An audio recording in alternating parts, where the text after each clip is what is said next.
A confirmation about the audio, please, guys. Is the audio clear and better now? Okay, good.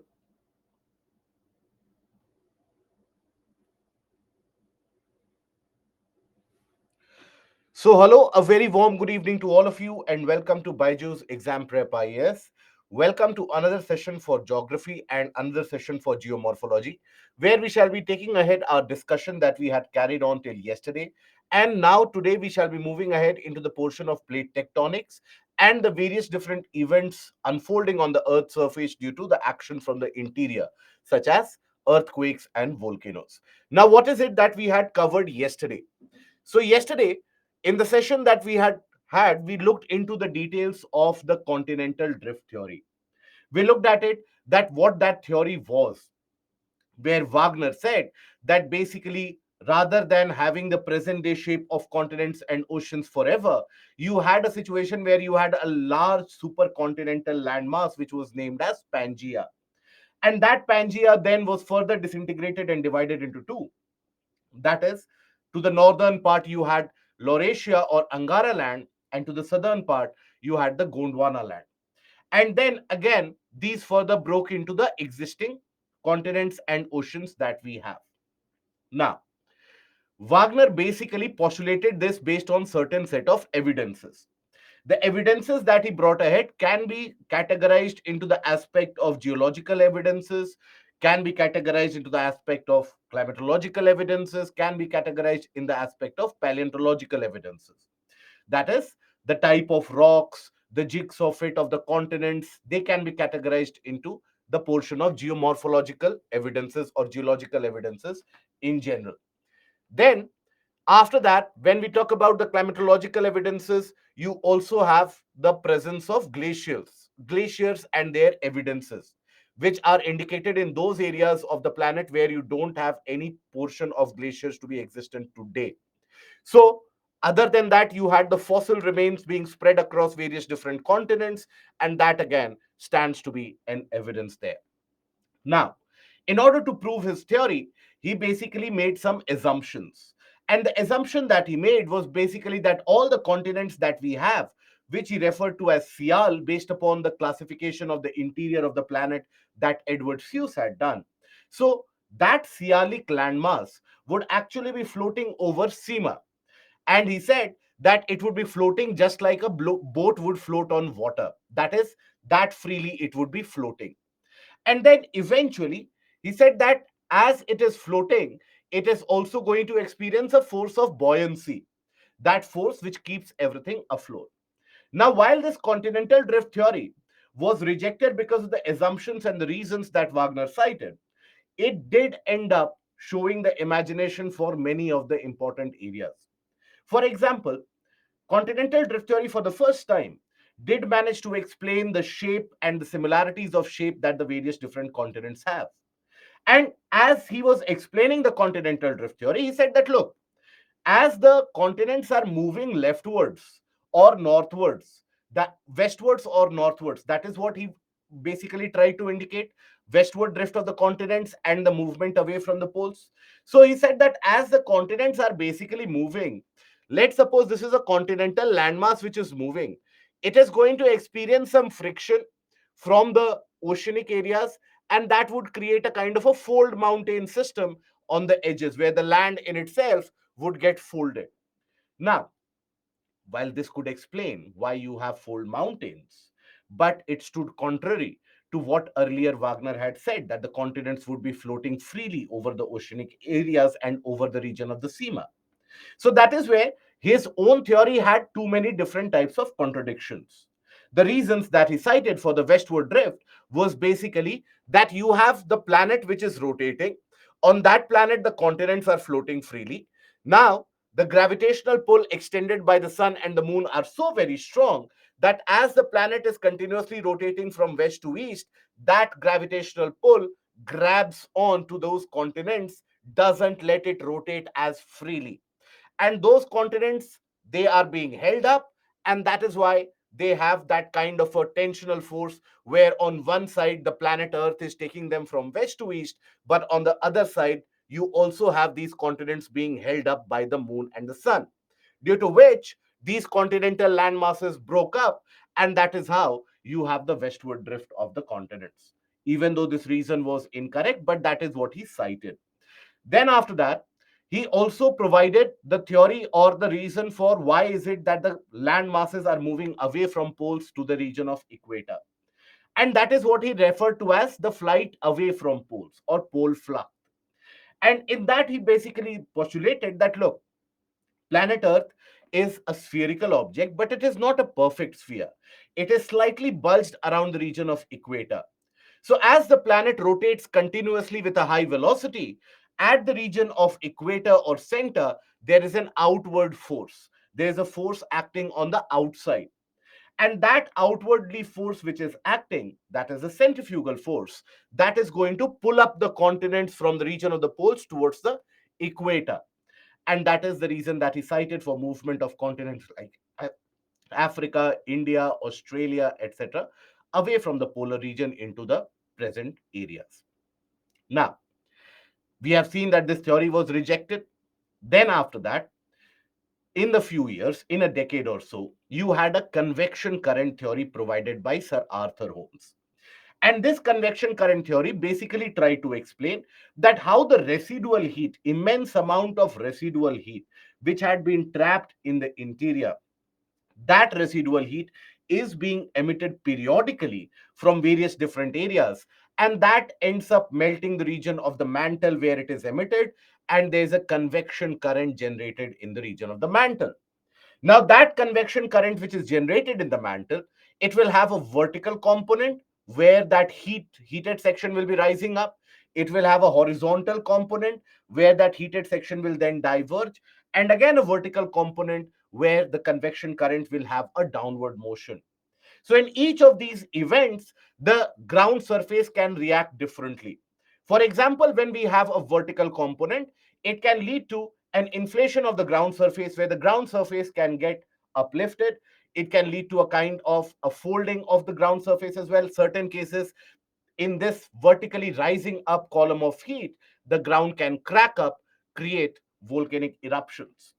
And then when you have the horizontal movement of heat in that convection current, that horizontal movement will be pulling away the land masses, the crustal surfaces, and can lead to development of large cracks. Then after that, the downward portion of that convection current cycle, that downward component will be eventually pulling down the landmass along with them, creating deep depressions and trenches. But then Arthur Holmes only told about the convection current. He did not talk about the geomorphological implications of what this convection current would lead to. Now, this helped us understand about the portion of internal heat and how that heat is then circulated.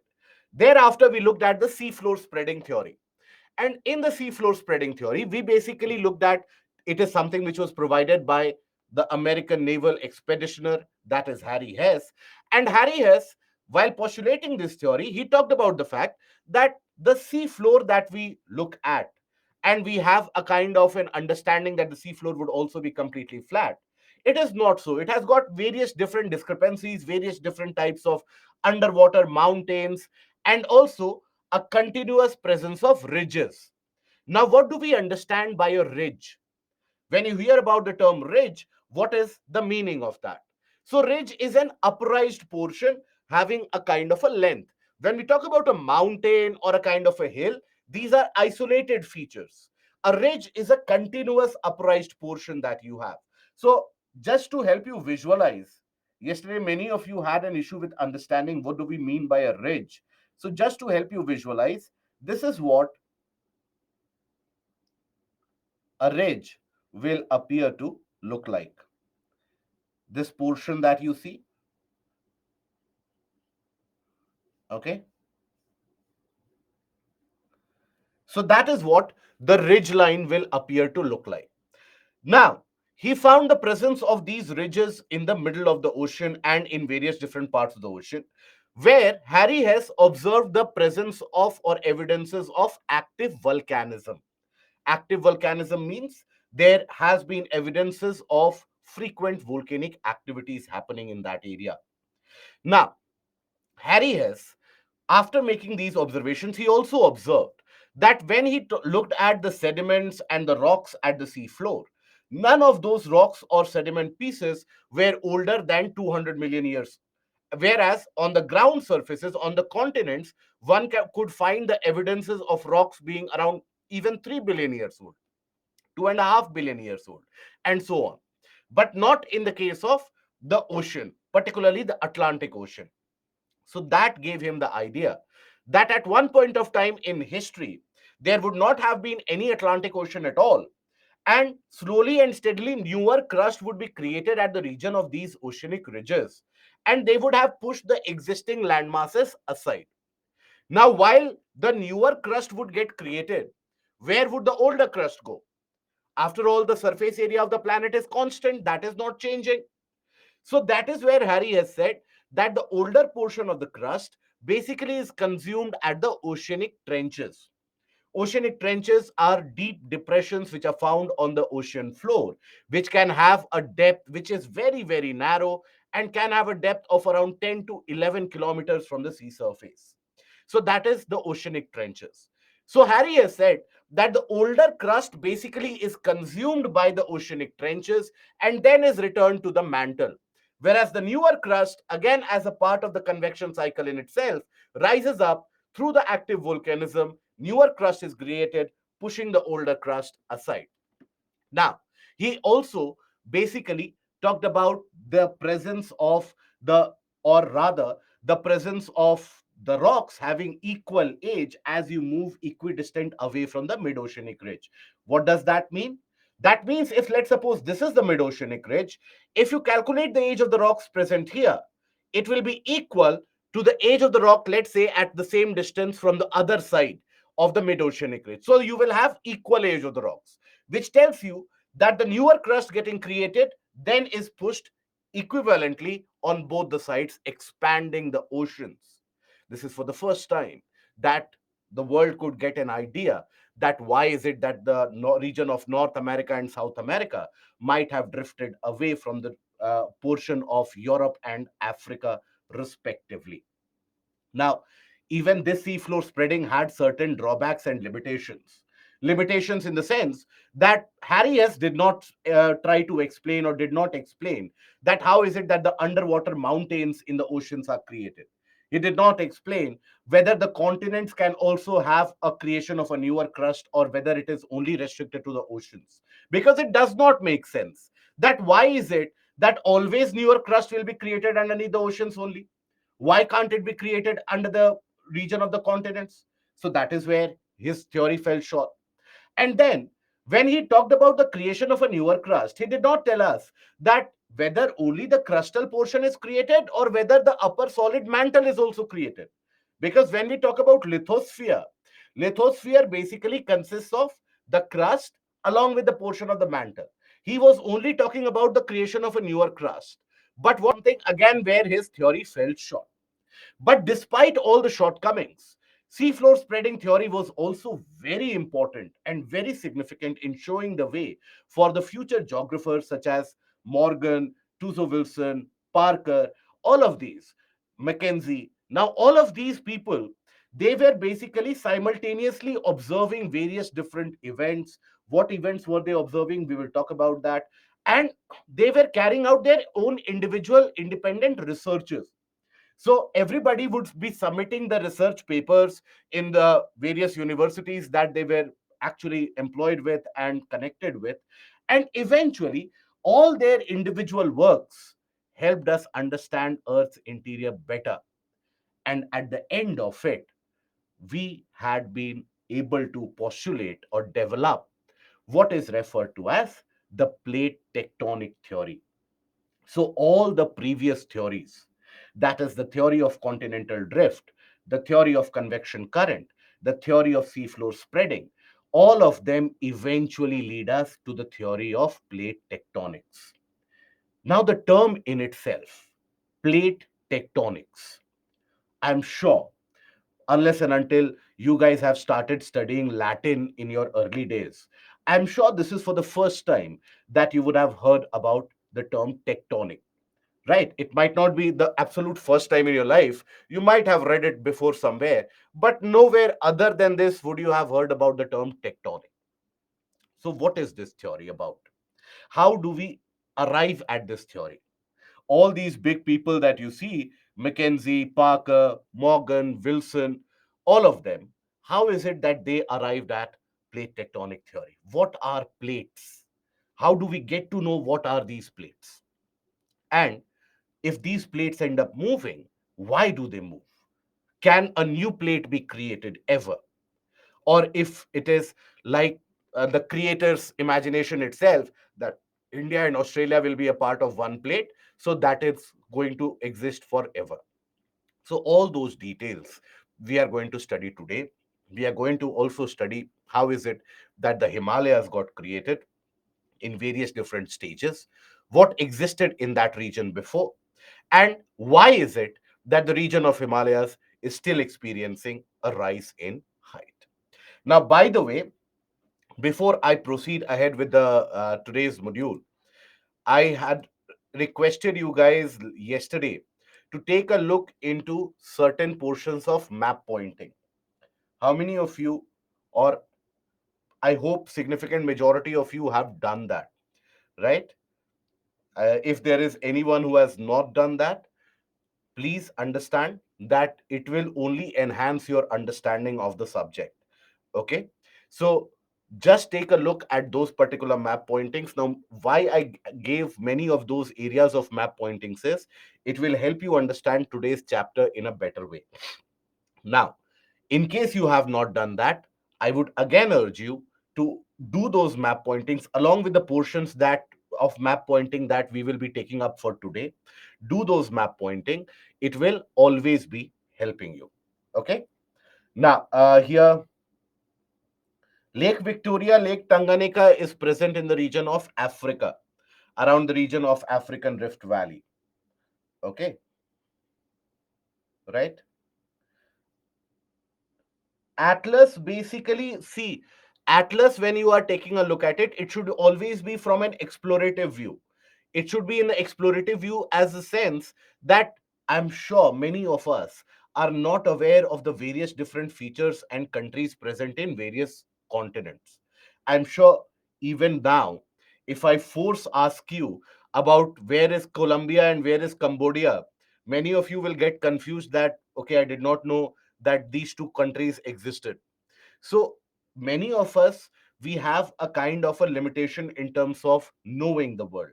So as of now, when you have initiated the subject, I would always urge you, open up any of the area. The best way to study the atlas is, first of all, take a look at your own region.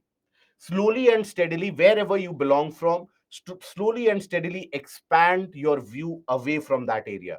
That, okay, if the state I am living in, what are the surrounding states? What are the surrounding countries of India? What are the other countries of Asia? What are the countries in South America? What are the various physical features present in these areas? The more you are able to observe them, keep them in your mind. The problem starts is when we open up the atlas, we start learning everything. We think about it as a kind of a content book, and we start learning and by hearting everything, and neither are we able to learn anything, nor are we able to retain anything, or nor are we able to maintain the interest in looking at the atlas anymore. So it is a kind of a double whammy or triple whammy, if you can think about it. So what I would rather suggest and urge you is, whenever, one of the factor is that whenever in current affairs any new aspect or any new region is talked about, open up the atlas, locate that area.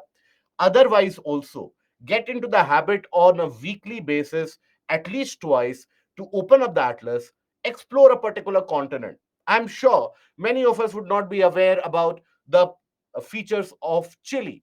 I'm sure many of us are not aware whether Bolivia is landlocked or not. Look at that, explore that.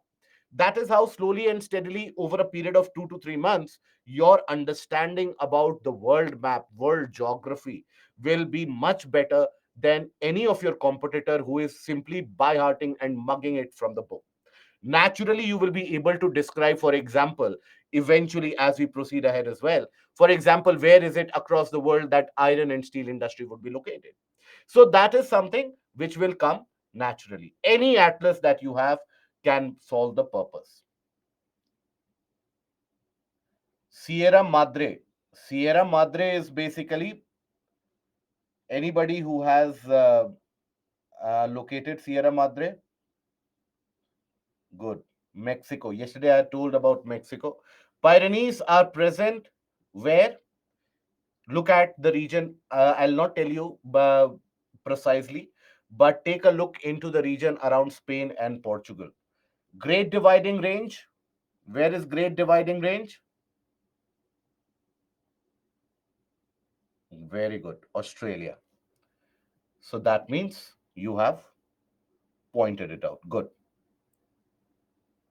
Kola Peninsula, it is not Kala Peninsula, it is Kola Peninsula. And Kola Peninsula, if you take a look at it, let me take the help of a world map, any of them. So this is the region of Kola Peninsula. Okay. This is the area of Kola Peninsula. Okay. And North Sea also, I hope you would be able to locate. North Sea is very rich in terms of oil resources.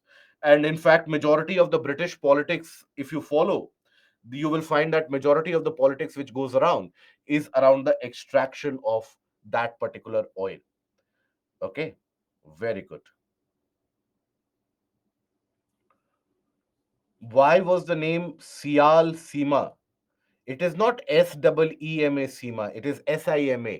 So that is the classification which was done based upon the presence of minerals which Zeus thought to be present at that time. Sial represents silica and alumina. SEMA represents silica and magnesium. Yes, Gaurav, that is correct. Okay. Now, after this, Caucasus Mountain is located in. Where is Caucasus Mountain, guys? I'm sure you would have. Yes, Vishnu, correct. Look at the eastward boundary of Europe. The eastward boundary, when we talk about Europe and Asia basically are divided with the help of two mountain chains. You have the Ural and the Caucasus. Okay, I hope that is understood. Near to Volga, very good. So, see, that is what actually I want to encourage. That if you are taking a look at Caucasus, if you are taking a look at Ural, you will also be taking a look at the Caspian Sea nearby. You will also be taking a look at River Volga flowing nearby. So it will come to fruition. Just keep at it, just be patient enough, and I'll ask you after 24 sessions the results that it has yielded. Okay. Now, now we come to the portion of the plate tectonic theory. Plate tectonics. How was this theory arrived at? And what does this theory tell us about? So here, the term tectonic. Tectonic is basically derived from the term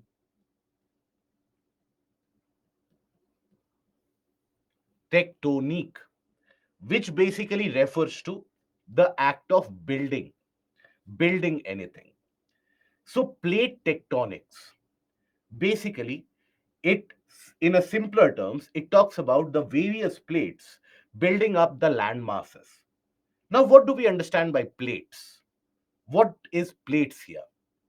So, the theory said that look, when we talk about the entirety of planet Earth, in terms of its interior, in terms of its structure, the portion of the crust along with the solid upper mantle, that is what is referred to as lithosphere. Now, that lithosphere is not consistently joined and uniform all throughout the planet. Rather, that lithosphere in itself is broken, fragmented into many smaller plates, into many smaller parts. Now, how is it that we know how whether lithosphere is divided into that or not? We know that by study of earthquakes, by study of volcanoes. And I'll show you the similarity as well when it comes to the boundaries of the plates and also the regions which are very prone to earthquakes. So basically, for a long period of time since 1900s, early 1900s itself, The study of earthquakes that started in earnest. And that is where a lot of attention was paid to study these seismic events. Across the globe, various seismographs and observing stations were installed. And even the minutest of disturbance which the planet's surface would experience, that was recorded. It was found out after decades of such records that earthquakes do not randomly happen anywhere and everywhere. It is not as if that there is some kind of a supernatural force, that you are an individual who has done a lot of sins, so in your place you will have an earthquake. No, earthquakes and volcanic events, they have a kind of a striking similarity in the regions where they occur. Now, upon greater understanding, it was found out that these might be the weaker regions of the earth's crust. That is why so much earthquake and shaking is happening, so many volcanic eruptions are happening in this region. So with that, and upon emphasizing and analyzing them in greater detail, that is how one arrived at the plate boundaries. First of all, what I'll do is I'll take the liberty here of showing you the regions where you have the earthquakes. Okay, these are the areas which are frequented by earthquakes. You observe that it is not as if these dots are represented and spread all across the globe. No, these are restricted over a certain linear area. These are restricted over certain regions, as you can see. If you can observe the pen on the screen, you will observe that majority of them, they are restricted around the certain areas, including the mid-oceanic ridges. Now, another striking similarity is, look at the region where recent volcanic events have happened. You'll find again a striking similarity in the regions where these volcanoes occur, and in the region, look at the region around Pacific, for example. Look at the boundary surrounding Pacific. You will observe that these areas are frequented by volcanoes. These areas are also frequented by a lot of earthquakes. Now, it is with this that we got an idea about the boundary of the plates, that these might be the plate boundaries. That is why so many earthquakes and volcanoes are happening in this region. So, with the help of these studies, that is how all of these guys, Mackenzie, Parker, all of them, they ended up postulating the plate tectonic, where they said that the lithosphere, I'll write what do we mean by that? Crust plus solid upper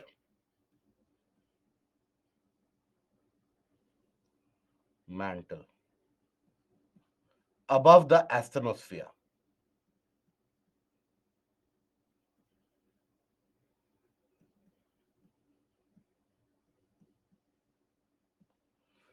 Okay.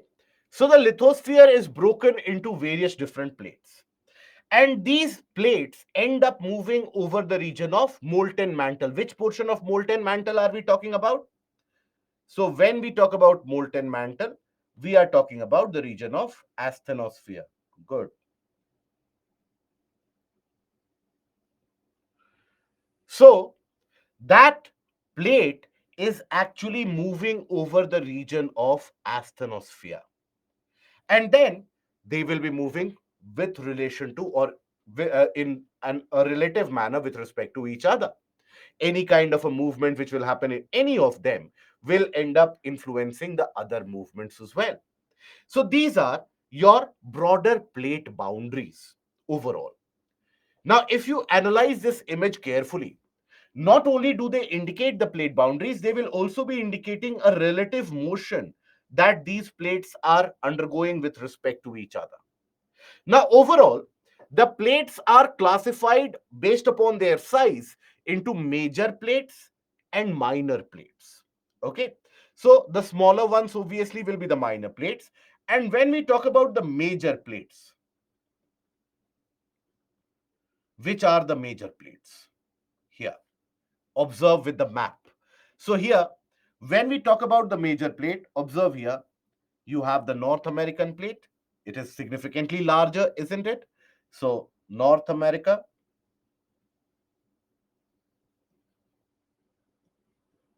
American plate. Then you have the South American plate also as a significantly larger one. South American plate. Then,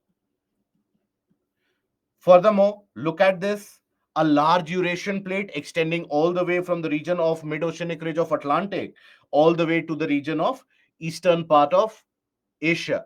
So that is where you have the very large Eurasian plate. Then after that, you have the very large African plate.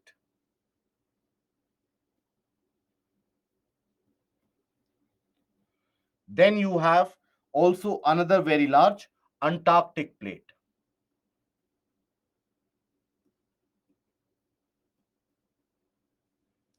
Then you have the presence of Indo-Australian plate. India and Australia till now, they are still considered to be one large plate. It is a different matter altogether that as we speak, even the Indo-Australian plate is breaking. And in the near future, we shall be observing a separate Indian plate and a separate Australian plate. But then till now, we consider it as the Indo-Australian plate. And when I say near future, does not mean tomorrow, day after tomorrow. It means in a few thousand years, in a few million years. So that is where you have the Indo-Australian plate.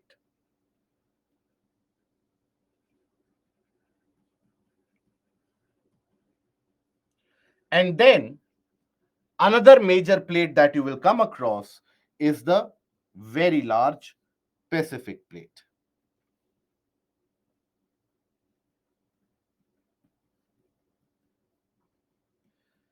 Now, if you observe some features of all of these major plates, yes, you have minor plates as well. But minor plates such as you have Arabian plate, for example, if you take a look at it, you have the Nazca plate, you have Yuan de Fuca plate, Scotia plate, you have Philippine Caroline plate, you have many of these smaller minor plates as well. But when you observe these larger plates, the major plates, you will notice one thing. Almost all of them, other than the Pacific plate, almost all of them, they consist of both continental crust as well as oceanic crust. Okay, observe them. Here, for example, North American plate. This is the continental portion, this is the oceanic portion. So, almost all the plates, other than the Pacific plate is the only major plate consisting only of oceanic crust. Rest all of them, they include both continental as well as oceanic crust. Okay,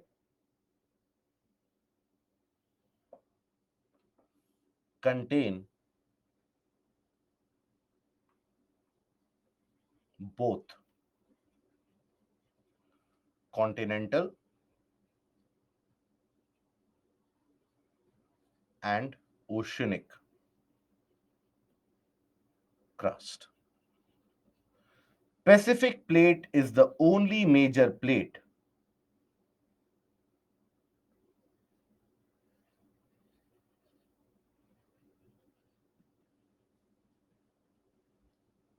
consisting only of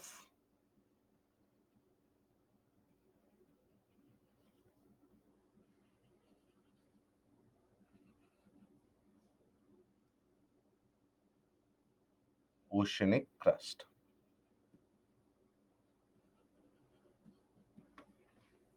Okay. Now, here in every one or every other plate, you will observe major plate, a mixture of both of them. Now, these plates, they end up moving over the region of asthenosphere. They are drifting. Something that Wagner had basically predicted almost half a century before all these guys had the audacity to imagine this. Wagner basically had provided that imagination almost half a decade or 50 years earlier than the plate tectonic theory. But then this again explained the fact that yes, the continents can drift. the regions of these land masses can drift. Now, all these plates, they end up having some or the other motion with respect to each other. And why do they have that? Yes, even Antarctic plate will have that. Okay, even Antarctic plate will have both oceanic as well as continental crust. So, overall, why is it that you have these plates to be moving? How do they move?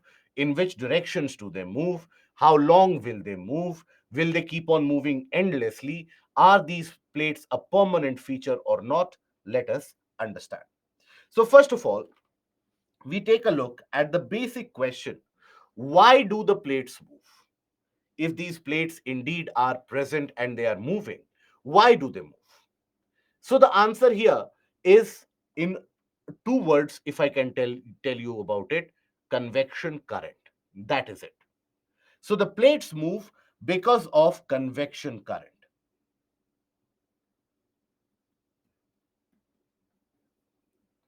Convection current. Now, yesterday, if you recall, we had talked about a basic experiment.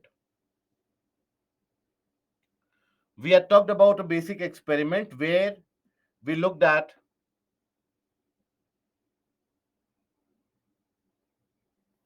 a utensil filled with water,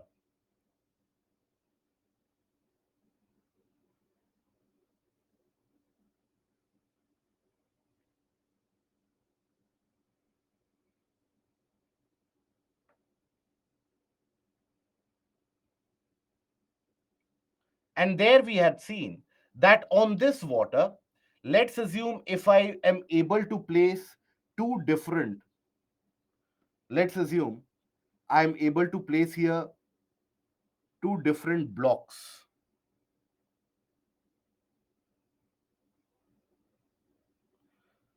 and put them together and then expose this to significant amount of heat.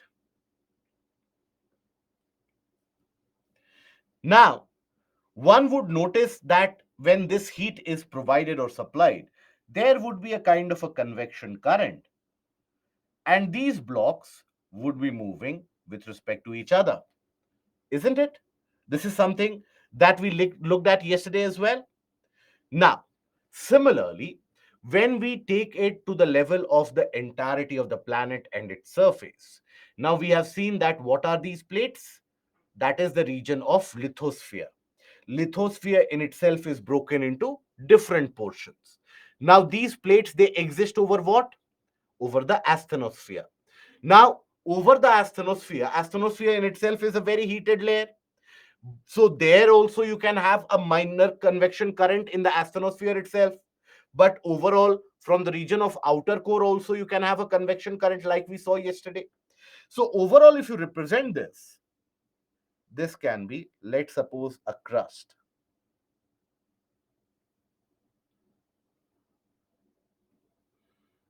Which arrow is not clear? I hope.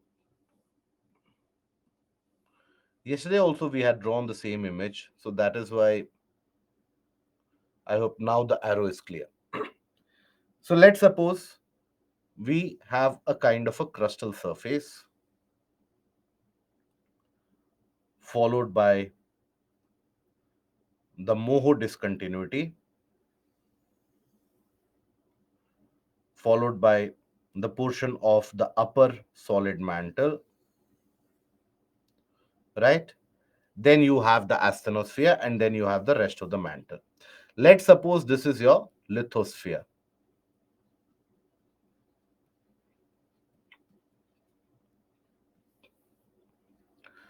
Conrad discontinuity is between the upper crust and the lower crust. Between the crust and the mantle, it is always going to be Moho discontinuity. Okay. Now, in this case, let's suppose this is your portion of mantle. Let's assume any of these plate boundaries. Let's take any of these plate boundaries. So, when we say plate boundaries, there will be a kind of a division, a breakage, a boundary which will exist here, isn't it? Now, If there is a convection current, now convection current can be originating from the region of Gutenberg discontinuity or the core mantle boundary, or sometimes the convection current can also be initiated from the asthenosphere itself. Convection current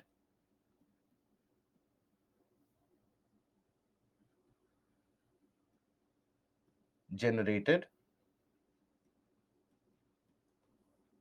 in asthenosphere.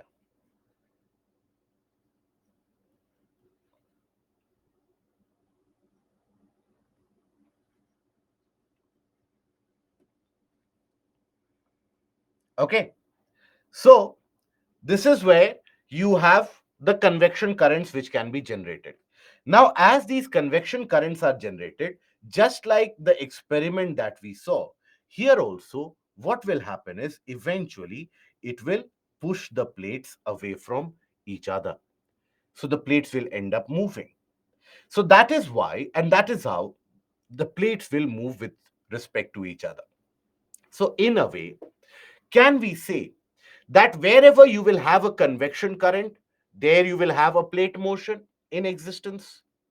So, where will we have the convection current? So, convection current will be present in those areas where additional heat is being supplied, the residual heat tries to escape in all those areas, there will be convection current. So, where is it that this heat will be supplied? Is it that certain regions of the planet are fixed that here residual heat will keep on escaping? No. So, this convection current is not permanent in nature. It can absolutely be possible that, let's suppose, in the near future, the convection current that you see here, it is absolutely possible that this convection current disappears and there might be a new convection current originating somewhere here. So that can be an absolute possibility. So what I'm trying to convey here is that convection currents are not a consistent phenomena. They will be in existence as long as that residual heat will be supplied. Until how long can the residual heat be supplied in that place? That is actually variable. That is not consistent. And when I say, again, I would like to reiterate the same fact. When I say that it can continue for some time and then can stop after some time and can regenerate in other places, I'm talking about a span of few millions of years or hundreds of millions of years. There have been evidences of these plate boundaries which have existed earlier for millions of years, and today they are not considered as plate boundaries at all. So that is how, when we talk about the various different plates, there is also a concept of plate margins or plate boundaries. And you don't need to go into significant depth for it for general studies, but still, it doesn't hurt to be aware about it. So, when we talk about even those plate boundaries themselves are classified into two types. One is what is referred to as the active margins, and other is referred to as the passive plate boundaries. Active plate boundaries, passive plate boundaries. So what is the difference? So when we say a passive plate boundary, that means long time back there might have been a plate boundary in existence there, but right now there is no plate movement happening. An active plate margin is where the movement is happening till today, where that is the boundary even today. I'll give you an example. Now, yesterday I had asked many of you to locate appellations. How many of you have? I hope you are aware where the appellations are. Where is it that appellations are situated? In which particular continent? Good, North America. Now, I'll give you this example of how these plate boundaries, they are prone to significant change. Now, around 235 or around 300 million years back, you had a scenario where Atlantic Ocean obviously did not exist. So around 300, 350 million in that era, you had the region of North America. It was colliding with Eurasian plate. North America's continental land masses, at one point of time, they collided with Europe. And at that point of time, you had creation of folds on the continent. So when the land masses they would collide, they create folds, right? So around that point of time, 300 million years back, the plate margin which used to exist at that time used to be here and here. That is why you will find the evidence of that plate action by the presence of Appalachians here and the various other Hercynian mountains to be present in these areas. So, what does that tell you? Right now, you are not going to observe any movement in this region. Whatever movement you are going to observe is going to be on a new plate boundary. So, this is the older plate boundary, which would be active at one point of time. But now that is no longer a plate boundary anymore. So that is your passive, and this is your active one. All these plate boundaries are your active ones, which are still in action. Now, this is basically to tell you that the plates they end up moving due to the convection current. That convection current, especially the horizontal factor of it, there is a significant role to be played by the vertical component of that convection current as well, but it is that horizontal component of the convection current which tries to provide the tensional force, which pulls the plates apart and away from each other. Now, here, this is the convection current or depiction of convection current in the mantle. And here you can observe you have a mid oceanic ridge and eventually the moving plates. But then, I'm sure if you can imagine, if you can think about it, then these plates, what would be the approximate thickness of these plates? Let me see.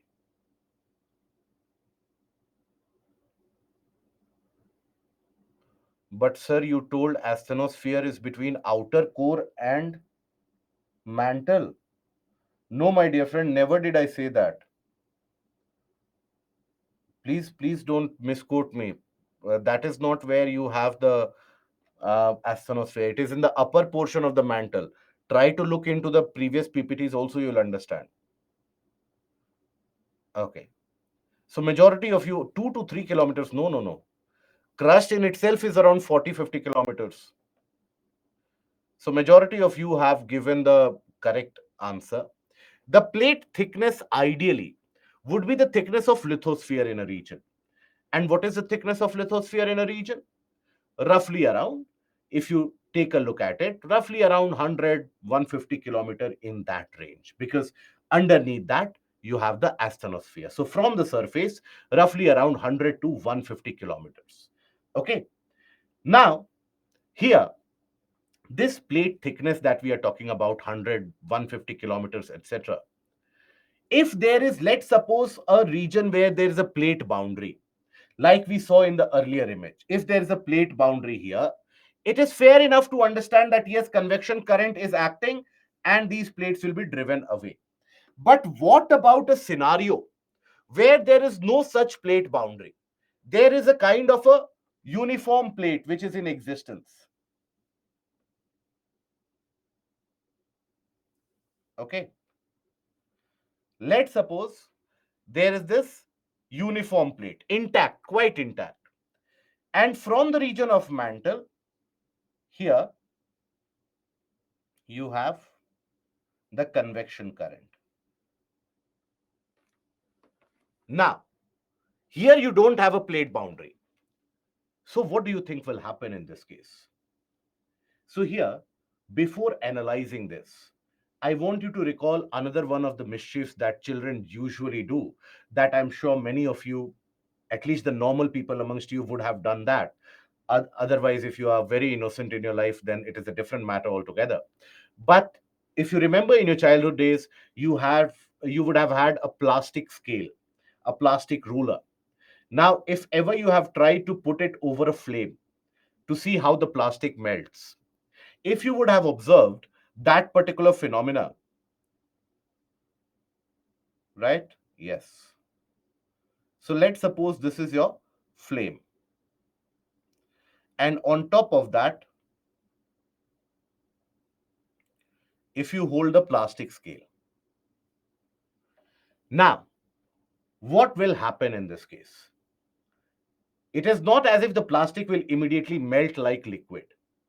Slowly and steadily, you will find that the plastic starts weakening, thinning out in this area. If you stretch it from this area, it will expand, it will get thinner and further more thinner, and eventually this will break. Right? I'm sure all of you would have observed that if you continue to stretch the scale, it will provide heat in the central portion continuously, and then eventually, as you keep on stretching, it will start thinning out, further weakening, and eventually it will break. Now you'll be surprised to know that the plates also behave in the exact similar manner. So when we talk about the convection current, let us break down this convection current significantly. Let us try to break this convection current into the various components that it has. So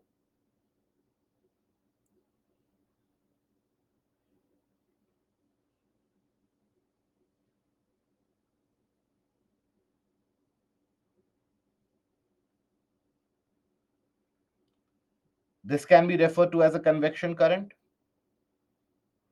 Rather than a complete circular portion, we can also represent the convection cell like this. Each of the convection cells can be represented like this. Now, when you have basically this rising column, this is like provision of heat that you observe in the case of the flame. That heat will be provided in this area. Okay, in this entirety of that area, the heat will be provided. So what will happen in this case? In this case, it will start to thin out. Here, the crust will start to thin out. The plate in itself will start to thin out.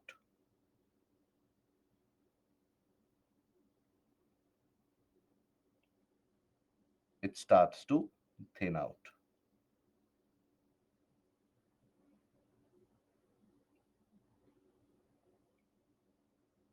Why? Because consistent heat is being provided. And simultaneously, this horizontal portion of the convection current will solve the purpose or serve the purpose of providing that kind of a pull. Providing that kind of a pull. So an individual, let's say here, an individual, let's say here, even though individuals don't last for that long, in fact, human races don't last for that long, but overall, they will experience a movement away from each other. Slowly and steadily, this region will get further thinner because of greater amount of heating.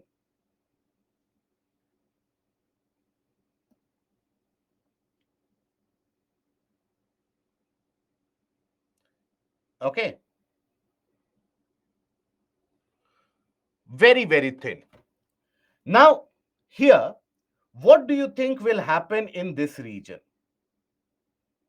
In this area that you see, where the thinning out has happened, where the land has been pulled away, it has become very thin and it has come across as a deep depression. What do you think will happen in that area eventually? You will have the condition where, yes, perfect. Sumo and Dhanya, perfect. Here, water from the nearby region that will start coming in. Water from the nearby area. So, for example, if I take this example, here, the African plate, let's suppose, if it develops a kind of a depression here. So, water from the surrounding region will enter that depression, isn't it? We can say that water from the surrounding region will fill it up, form a kind of a sea or a shallow sea.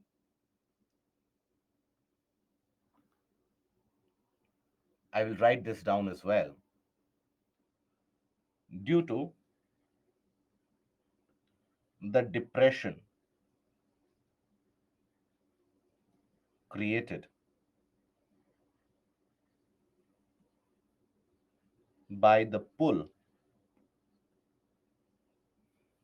initiated by the convection current,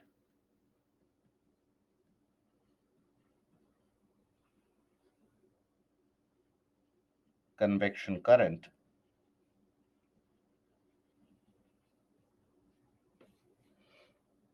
water from nearby regions, areas, fill it up, forming a sea.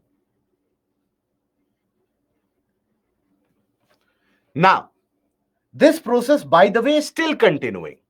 This process of that convection current and provision of that heat by convection current, that is still going to continue.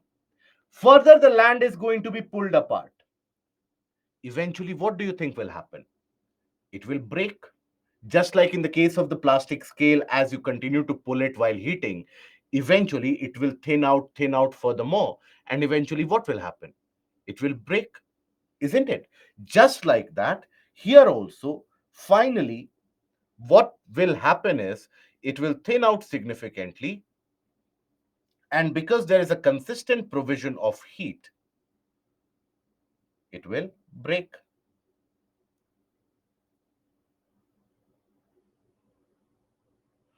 Now, in this particular area, this is underwater. Why is it underwater?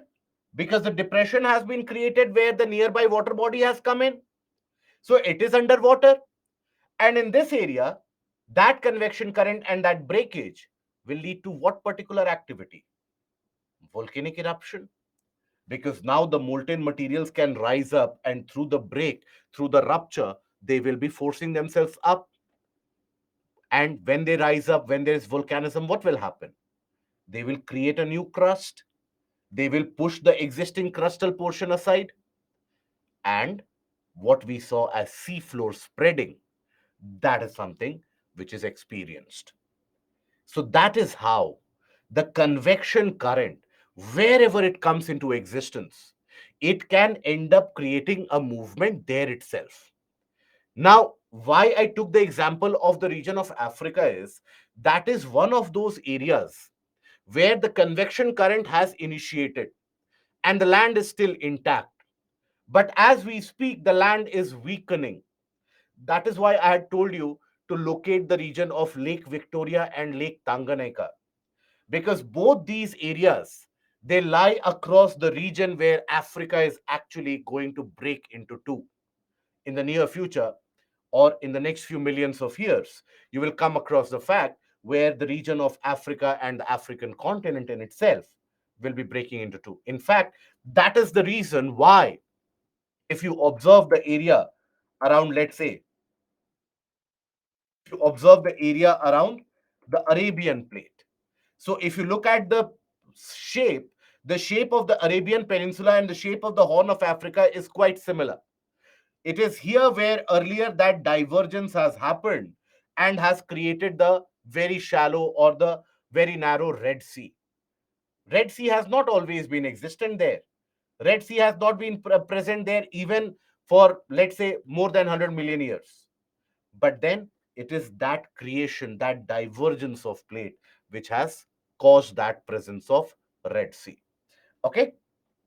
So this is what you have as the case of plate movement, even in those areas where the plate has not been broken. And this is the schematic image and diagram for the same. So here you will observe that as you have a significant amount of heat, this is the vertical section of the convection current. Okay, vertical section of convection current.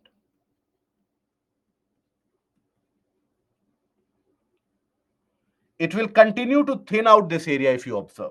Eventually, the existing margins, observe, they will be pushed so much to the sideways that eventually you have a newer crust getting created in the region of the mid-oceanic ridges. Okay, so that is basically about the basics of the movement of the plates. Now, when we talk about the plate movements, they can be of only a certain type. So when we talk about plate movements,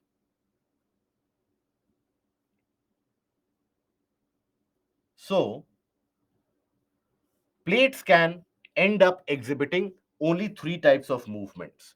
They can be moving towards each other, they can be moving away from each other, or they can be moving parallel to each other. While we have seen with the help of the convection current that how the plates will be moving away from each other. But what about the remaining two? How is it that the plates are moving towards each other? Convection current will actually be pushing them away. So how is it that the plates are moving towards each other or parallel to each other? So understand this. Let us suppose you have the presence of four different plates.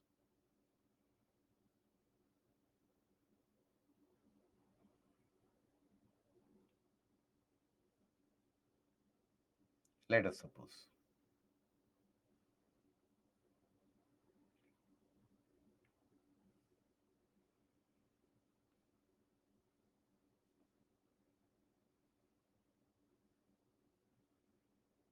Okay, let's name this A, B, C, D. Now, here, if you have a convection current between B and C, and there is no convection current underneath A and D, these are your plate boundaries as well, but there is no convection current underneath it. Now, B and C, they will be moving away from each other, isn't it? B and C move away from each other.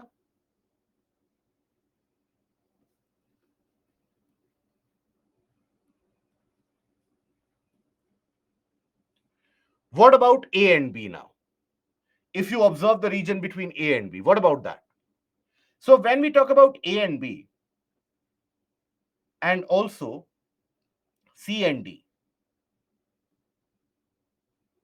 can I say that B is moving towards A and C is colliding with D? I hope that is something which all of us will agree, that B is moving towards A and C is moving towards D. So moving towards each other.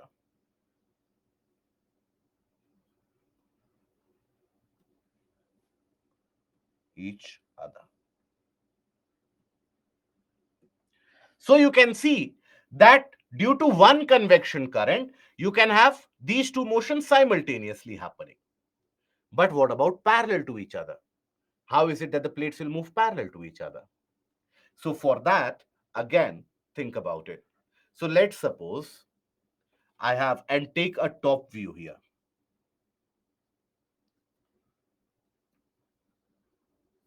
Let's suppose I have four different plates.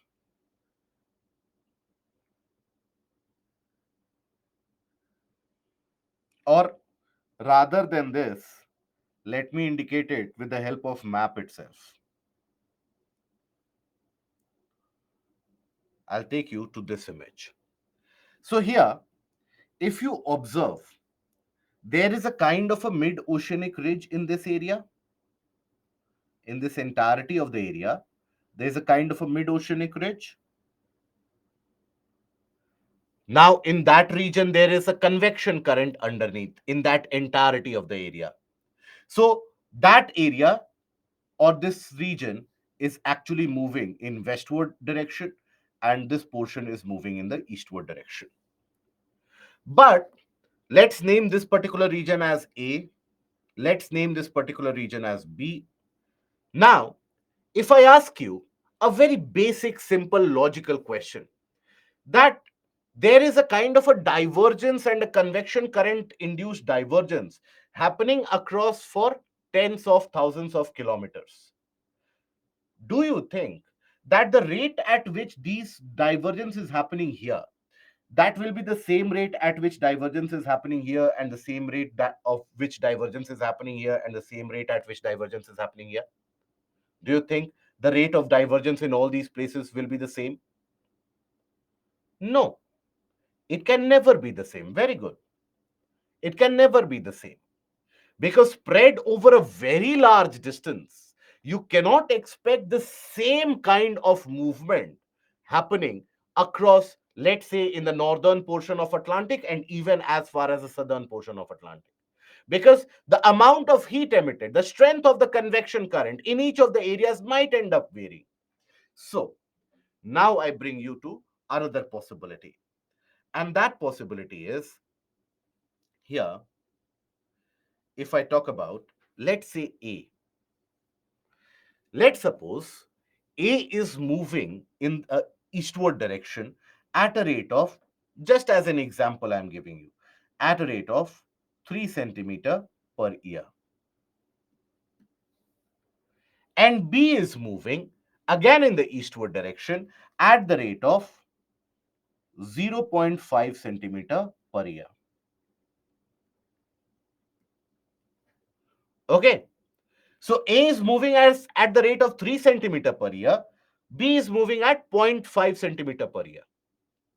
But here, both of them moving in the same direction, do you think they will be able to move together? Can we not say that A is moving at a much faster rate, B is moving at a much slower rate? We can say that, right?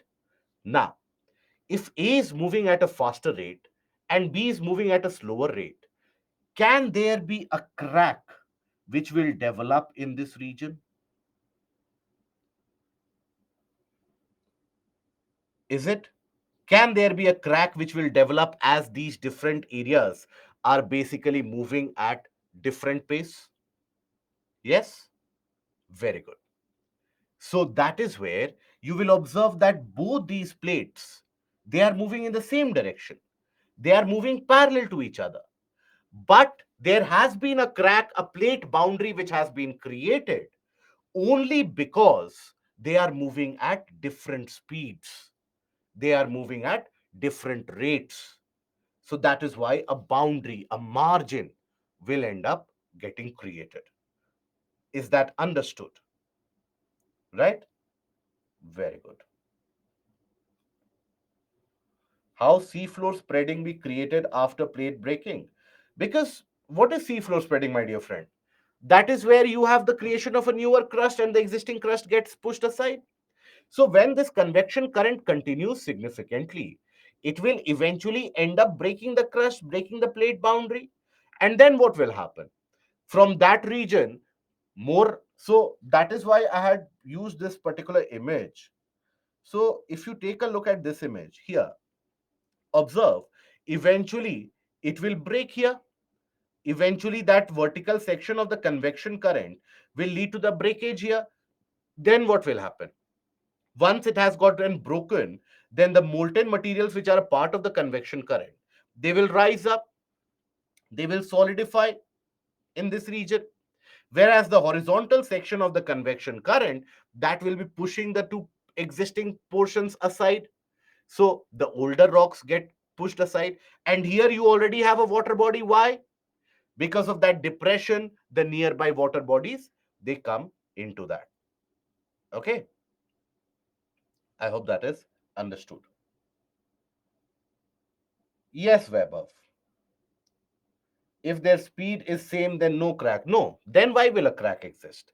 Only when the speed is different will the crack come into existence. Let me represent that with a schematic diagram here.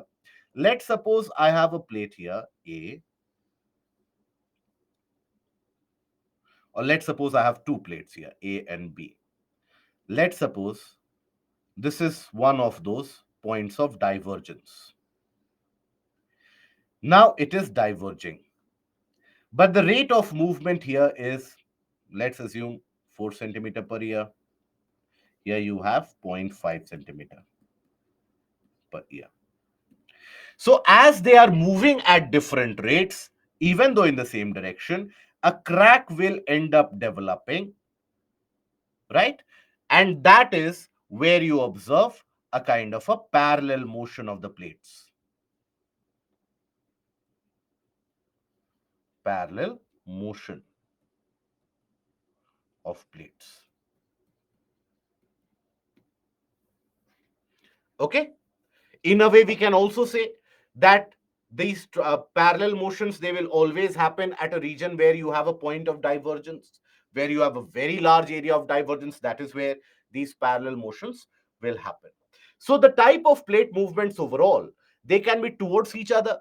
That is referred to as a convergent plate. They can be away from each other. That is referred to as a divergent plate boundary. And they can be parallel to each other. That is what is referred to as a transform plate boundary. Okay, so these are your different types of plate movements. We will understand and analyze each one of them along with relevant examples, that where across the planet convergence is happening, divergence is happening, and what is that leading into, what kind of landforms are created in the process. So first of all, we start with the convergence of the plates. When the plates, they collide with each other, there is a kind of a convergence. Then what happens? We will take a look at that. Okay, volcanic eruption, Asha, can happen underneath the water, also can happen under the continental, in the continental areas as well.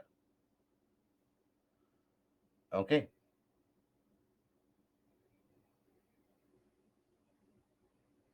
what water body point are you asking about, Gulam? Kumari, but in the first picture there will be convection current near A and B. Yes, so what? Convection current will be there near A and B. So it need not be necessary.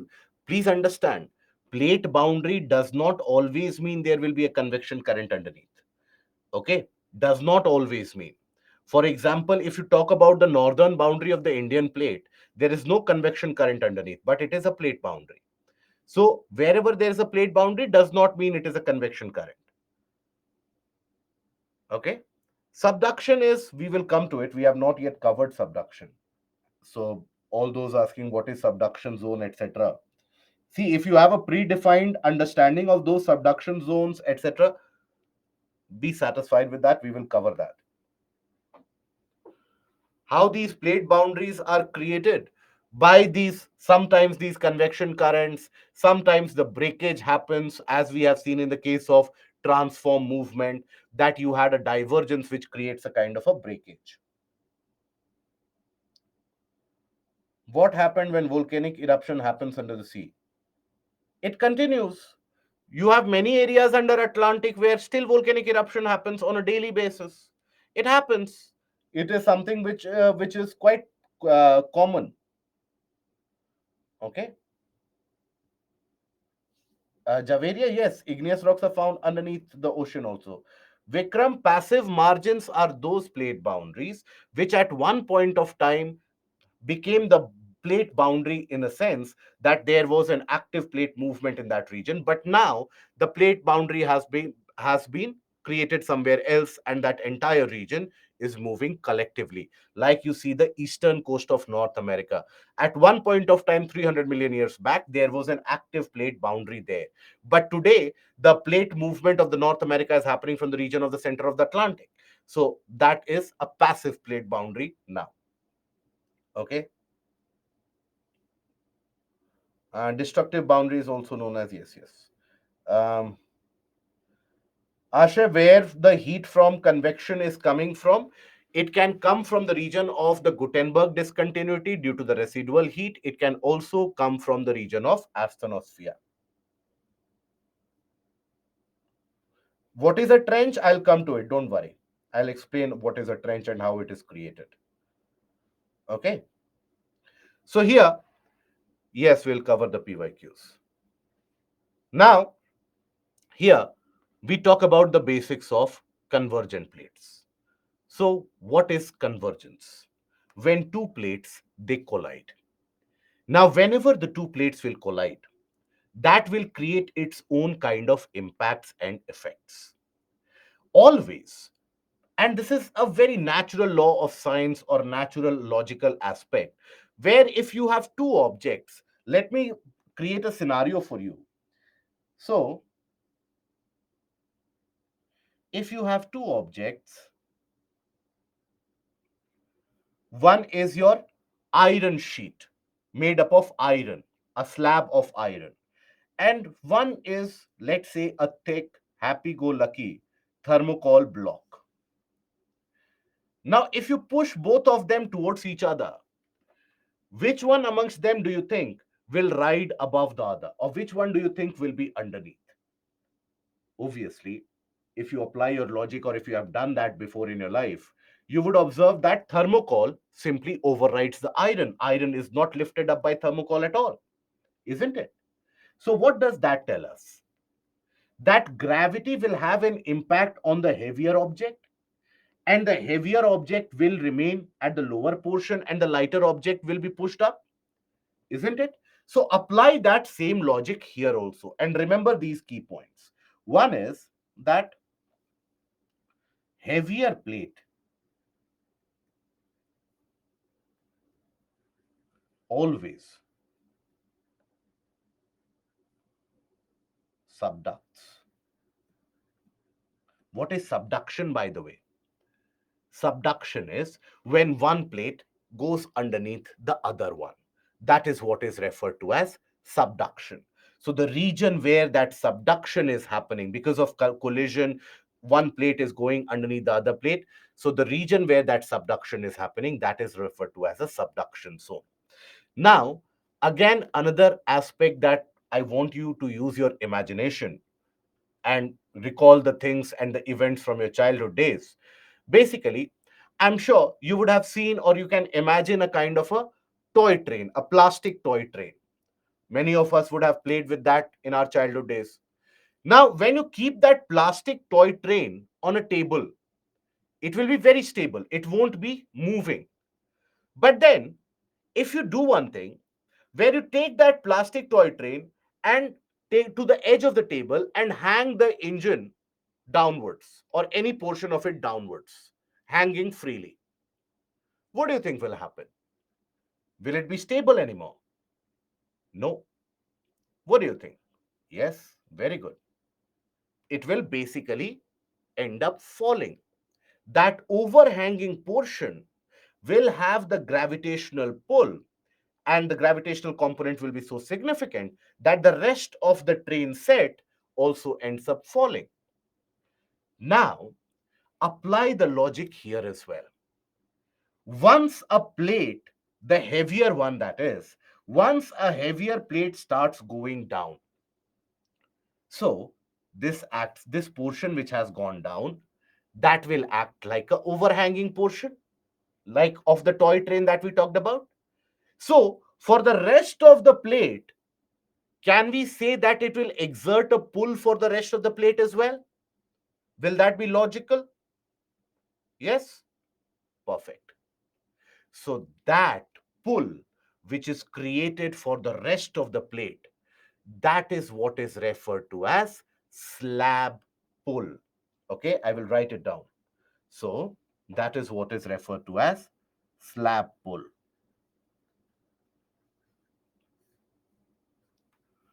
The vertical downward section of subducting plate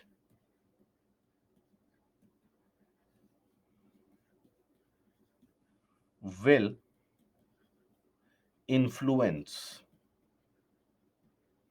a pull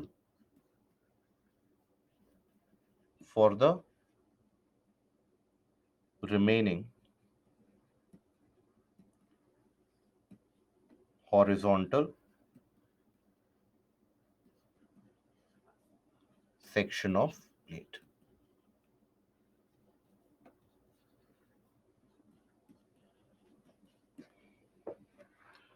Okay, so in a way, what this means is, let's suppose you have one plate here.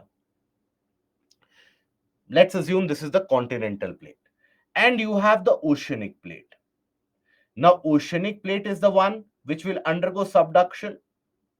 In the case when there is a convergence, oceanic plate will be the one which will undergo subduction, because oceanic plate is always going to be heavier.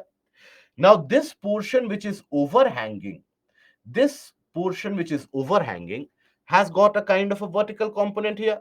So this will get influenced by gravity, right?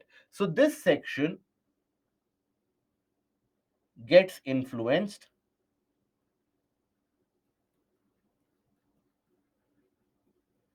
by gravity,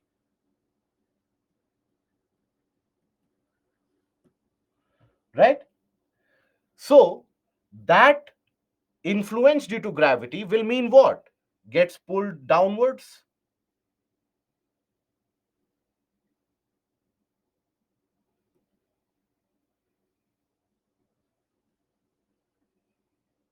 Which means what? This section will also be pulled, would be pulled towards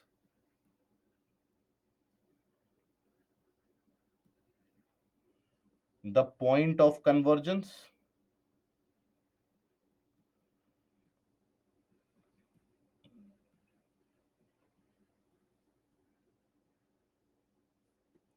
Isn't it? So that pull is what is known as slab pull. Okay, I hope this portion is clear. Now, after this, we come to, so this is how do plates subduct. So we take the case of the convergences. So when we talk about plate convergences, this is going to be subduct. So when we talk about plate convergences,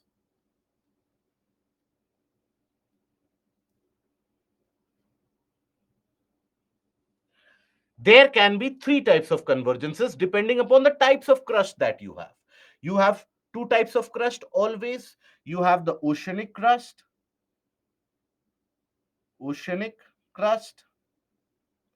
and continental crust.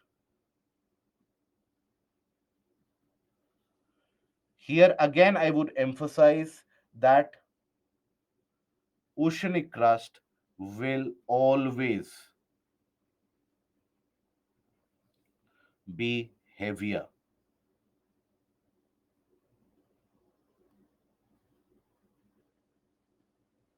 and undergo subduction. Will always be heavier and will always undergo subduction. So you have three types of convergences. You have ocean, or rather ocean continent, first of all.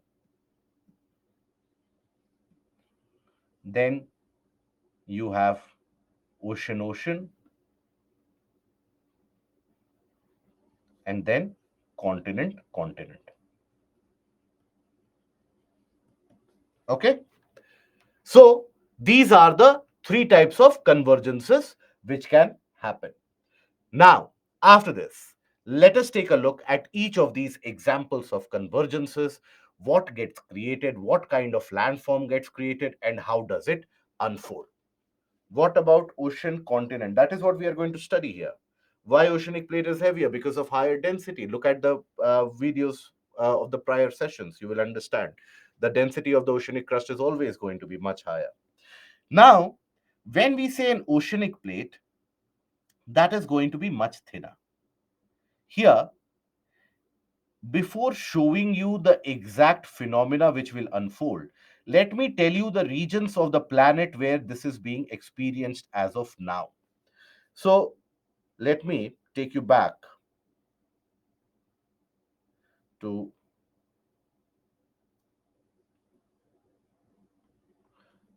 this particular portion. So, here, where is it that this ocean continent convergence is happening? You have the portion of North American plate moving westwards.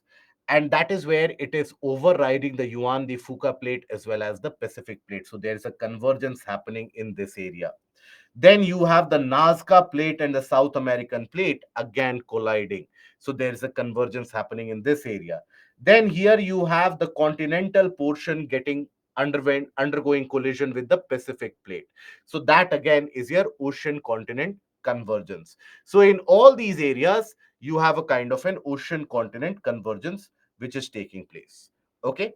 So let us take the case of here South America and the Nazca plate.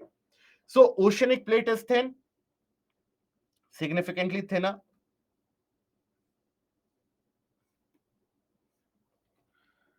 And this is a region covered with a lot of water.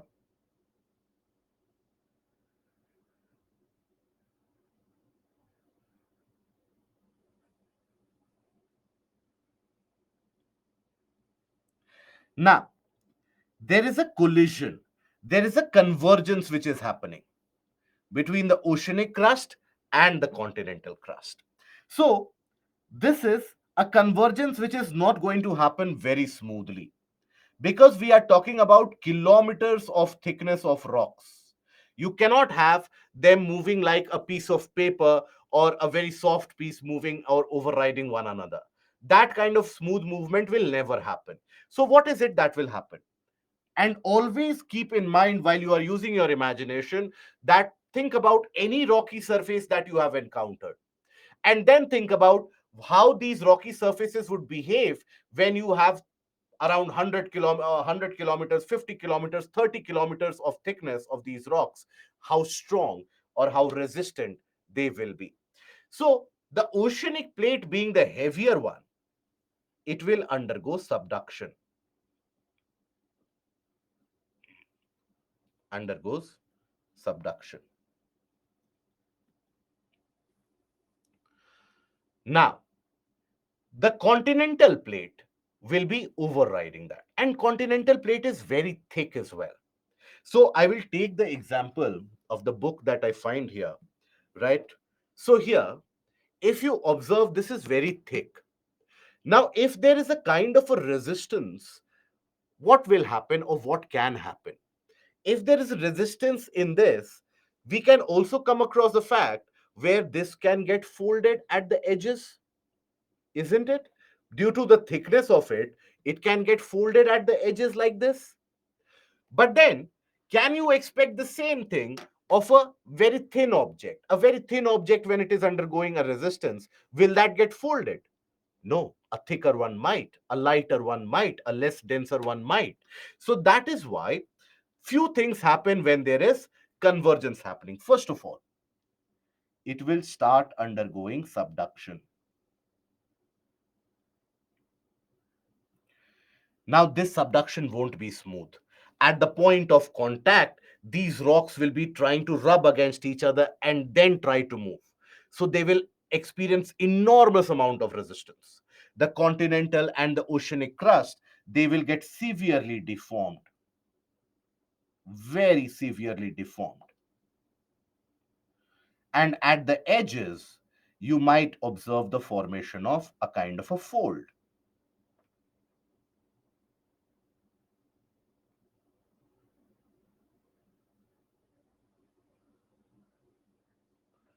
Right? So this can happen because there is a resistance. I hope till now everybody is comfortable up till here. So this is where you will observe the formation of fold mountain.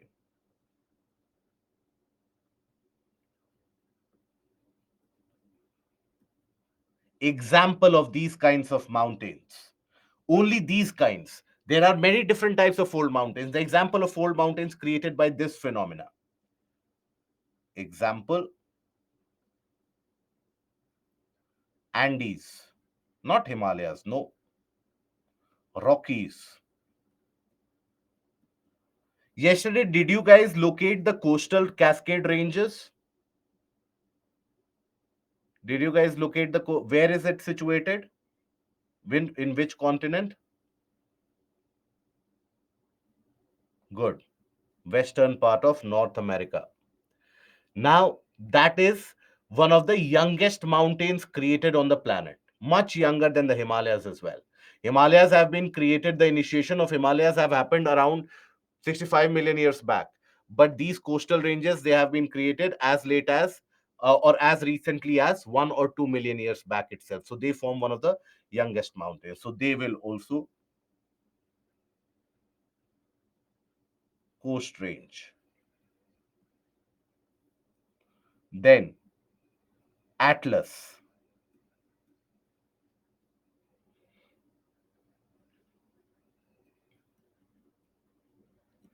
These are your example of the fold mountains which have been created by this process. Now, what is this process? Whereby, as the oceanic crust goes underneath, there will be the imagine this to be the continental crust. As the oceanic crust is going underneath, there will be a deformity here as well. and simultaneously there will be a fold as well due to the resistance.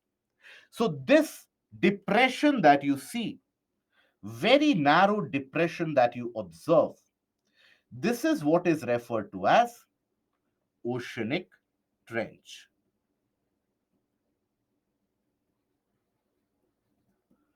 Example, you have Mariana Trench. But Mariana Trench is created due to different reason. So let me take the adequate example, Peru-Chile Trench. Then you have Kuril Trench. That is to the east of Japan. Okay. These are few examples. Now what will happen after this? So basically, this plate continues to go down.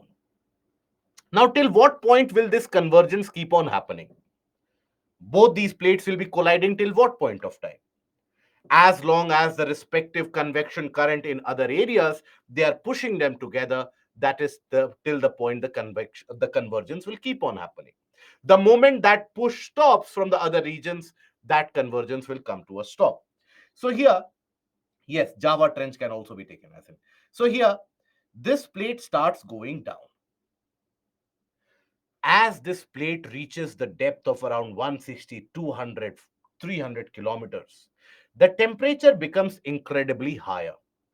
And in that region of asthenosphere, melting of these plates begin to happen. They start to indicate the melting. Now here, again, another question about logic that I would want you to apply here is that when this oceanic plate is going underneath that continental crust, do you think some amount of oceanic water will also be seeping through? Or do you think that water won't be seeping through? It is only the plate movement. What do you think? Yes, it will? Very good. So that is how, when you have large oceanic plate undergoing a kind of a subduction, so significant amount of oceanic water along with that would also be seeping through. And that water, upon getting heated, will get converted into what? Into gas, into water vapor. So at the depth, not only will you have molten material, the molten portion of the crust, but along with that, you will also have significant amount of water vapor. So the molten crust along with water vapor, and water vapor is a gas. Gas provides pressure. It will always tend to rise up. Gases being lighter will always tend to rise up. And because the heat is so much, as they start to rise up, the molten materials, right? This is your molten portion of the crust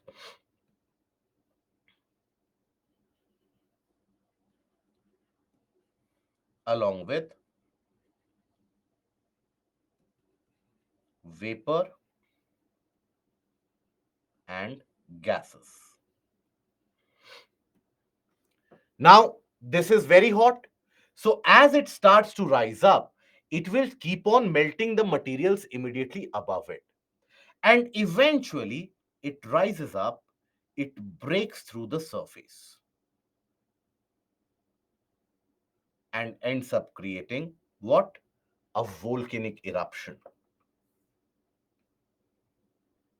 Volcanic eruption.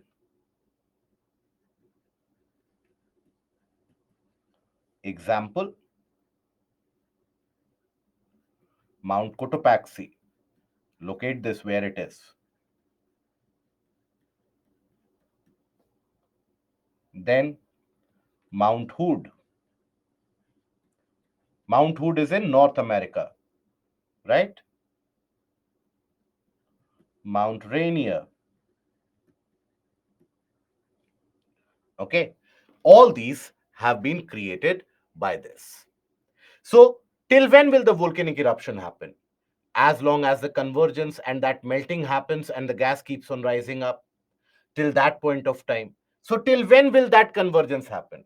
As long as there is a convection current pushing these plates towards each other. Okay. Now, another thing happens in these areas. Another event, geographical event, is observed in these areas with greater frequency.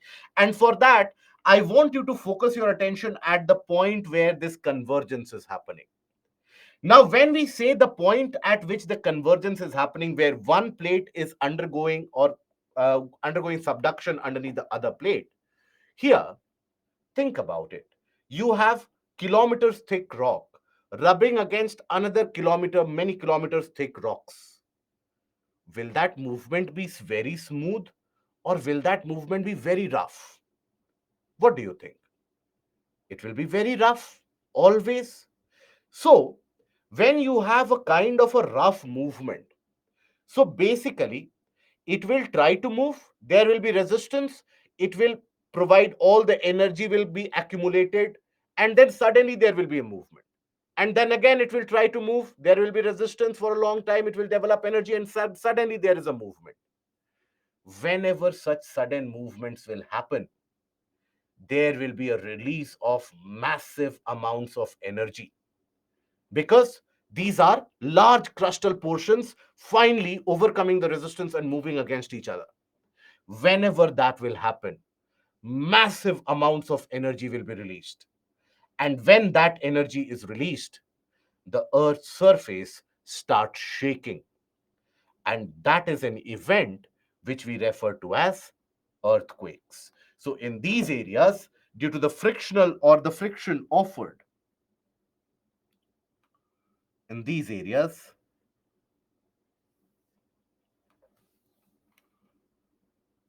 there will be massive earthquakes.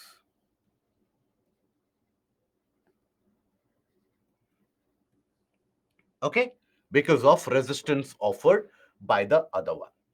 Okay, so that is basically what happens whenever you have oceanic continental convergence. So let's suppose there is a movement which has happened yesterday, then over a period of time of next 50 years there will be further building up of that pressure and then sudden movement.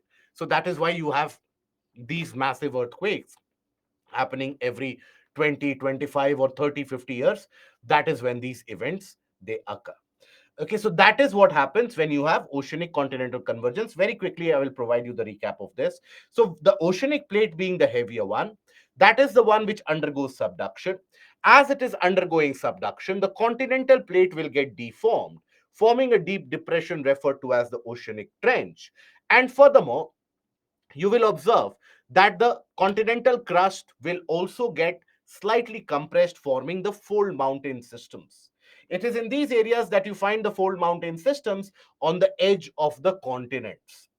And meanwhile, along with water, as this crustal layer goes down, upon reaching a certain depth, that crustal portion will start to melt, and upon getting molten, it will start to rise up because you have gases along with that as well. So when it rises up, it breaks through the surface, creating volcanic eruptions in the process. Okay, so that is basically the events unfolding in oceanic continental convergence. I hope that is clear. Now, you have another kind of convergence. Yes, these processes are very slow. It is not something which happens on a daily basis. Otherwise, we would not have been able to stand as well. So when I say a movement of 0.5 centimeter in a year, so what is zero point 0.5 centimeter? This much. So imagine an entire continent moving 0.5 centimeter. You will in 1 year. You will not even be able to feel that. Okay. So here, now we talk about the oceanic convergence. This is very similar in the perspective, but then the only difference is because the oceanic convergence happens, you have thinner plates which are involved. And thinner plates, they don't or they won't be able to fold themselves. So other than the fold mountain, rest of the phenomena will almost be exactly the same. But here the question which arises is that both are oceanic. So which is the plate which will undergo subduction? Which of them will undergo subduction? Both of them are oceanic plates. So here, always the older oceanic plate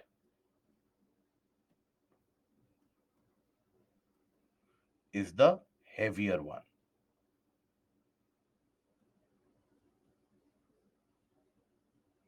and will undergo subduction.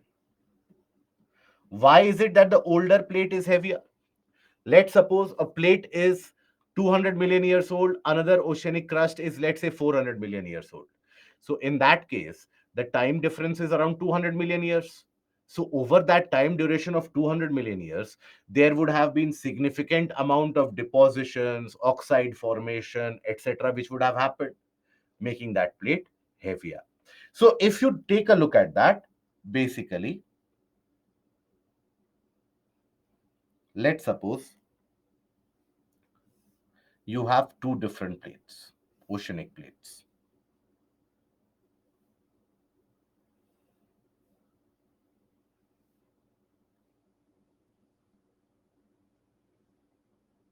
Okay, let's assume here you have water because it is happening underneath the water body. Now, at the point of convergence, again, will that movement be smooth? No, that movement will never be smooth. So, here you will observe that there is a deformation. Let's suppose this is the older one, that is the one which will undergo subduction, but there will be a deformation nonetheless. Now, the difference from the earlier one is, while in the earlier one, the continental crust folded or got compressed, here the oceanic crust is so very thin that it will not get folded or will not get compressed here. So, rather, here you have the formation of oceanic trench.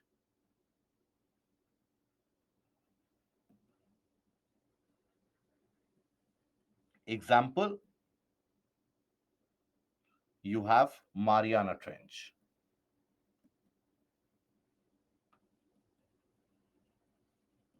Okay. Now, along with some amount of water, as this crustal layer undergoes that subduction, eventually it will begin to melt, and those molten portions, they will start to rise up. It will be very easy for them to break through the surface because that surface is only around 5 to 10 kilometers or 20 kilometers thick as compared to the continental area. So it will break through here. It will create a kind of a volcanic eruption.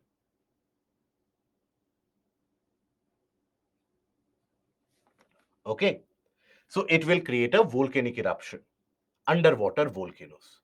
Now, two events can, or two possibilities can happen from here. One possibility is, let's assume that this volcanic eruption has been initiated, and after, let's say, few years, that is few thousand years, few hundreds of thousands of years, or few million years, that convergence has stopped. So in that case, the volcanic landform, the underwater mountain will be created, and there won't be a further increase in the volcanic landform. But let's assume that convergence continues for millions of years. The size of the volcano will also keep on increasing. Eventually, as the size keeps on increasing, this will emerge above water. This is something which will emerge above water here, isn't it?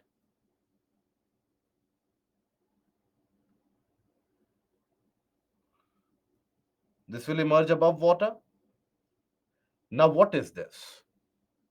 A land mass emerging above water. This is what is an island. So, that is how islands get created.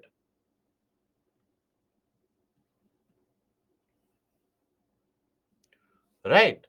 So, across the entirety of the portion where that plate is undergoing that subduction, across the entirety of the region, you will have multiple such islands getting created. This is the reason why you observe so many different islands in the region of Indonesia, Philippines, all those in South Asia that you observe, all those various islands that you observe, that has happened because of this kind of a convergence. Even for that matter, when we study in Indian geography, we'll study that Andaman Nicobar Islands have also been created by the same process. So that is where, whenever you have oceanic convergence, the portion subducts, creating a depression, forming an oceanic trench, and simultaneously the molten portion will rise up, and the molten portion will create a volcanic eruption underwater. Now, if that eruption stops after some time, let's suppose there is an eruption happening here also, it stops after some time. Now that ends up creating underwater mountain, which is referred to as a sea mount, where there is no further eruption, so no increase in height. So this is what is referred to as a sea mount.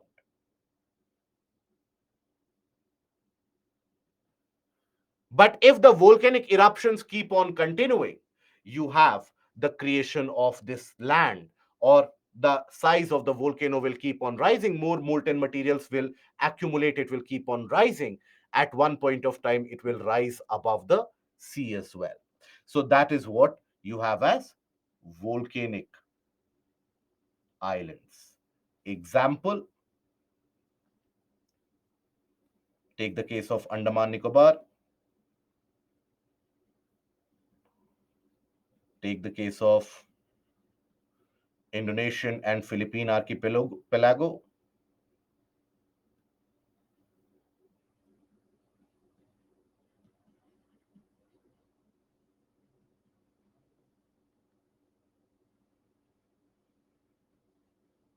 Archipelago is what? A group of islands is referred to as archipelago. Okay. Then take the case of Tonga Islands in the Pacific. All these are examples. Example of seamount, Emperor Seamount. Okay. Now again, at the region of this oceanic trench where the subduction is happening, will that movement be smooth or will that be staggered? It will be staggered and rough. So there again, you will have accumulation of energy, and then suddenly there will be a movement. Whenever there will be a movement, sudden movement, massive amount of energy will be released, and we experience earthquakes. Massive earthquakes.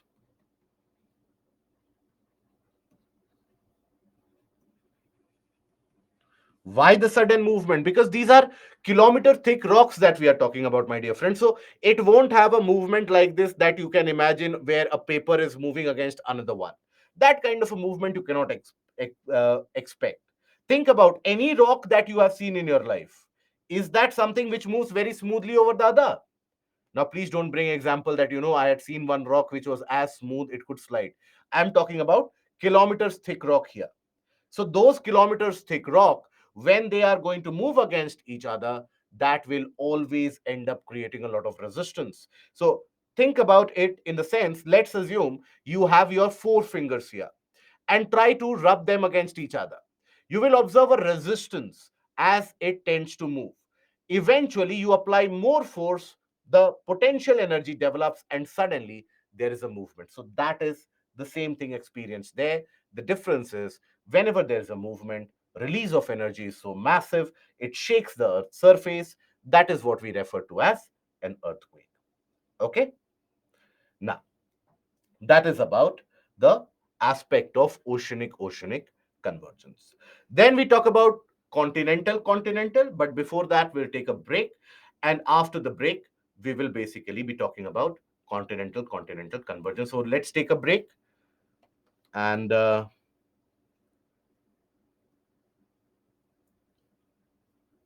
much time? Okay, today also, for the first week, I'll give you the break for 15 minutes.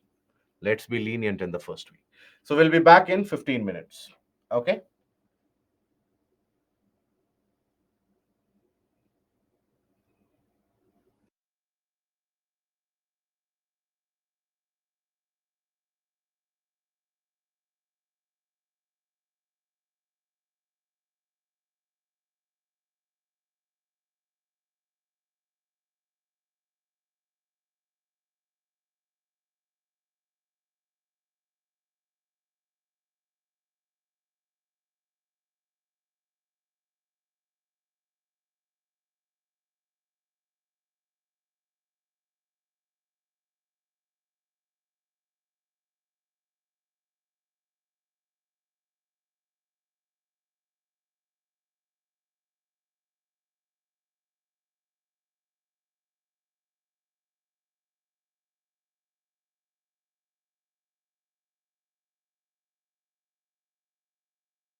a confirmation about the audio, please, if the audio is clear and available. Thank you. Does sound get produced when there is a subduction process? So there have been various different scientific experiments, and they have indicated that yes, there is indeed some amount of sound which is produced. It is just that the sound is produced at a frequency which is not always audible to us. It is something which is recorded with the various different scientific instruments. But yes, there have been evidences of a sound being produced in the process. That is true. Okay. Vivek, does volcanic eruption take place in Antarctica? Not for the recent past, no. It has happened long time back. Now, after this, we come to another possibility, and that is the creation, or that is the kind of a convergence of a continental and another continental plate. So, in this case, when you have two different continental plates, in that situation, what will happen? Here, you have to understand that continental plates, they are bulkier ones, they are the thicker ones. So, when the continental convergence will happen, rather than one of them undergoing a direct subduction, there will be a kind of a collision and accumulation of materials. The materials will get compressed. So if you have two larger objects undergoing compression, there will be crustal thickness which will increase. There will be a fold which will happen. And that is something which is observed in this case. One continental plate invariably will always be heavier or having a slightly greater density as compared to the other one. So whichever is the heavier continental plate, their slight amount of subduction will happen. But then not in the sense that you have the oceanic plate undergoing a complete subduction. Okay. So here, when we talk about it, crustal compression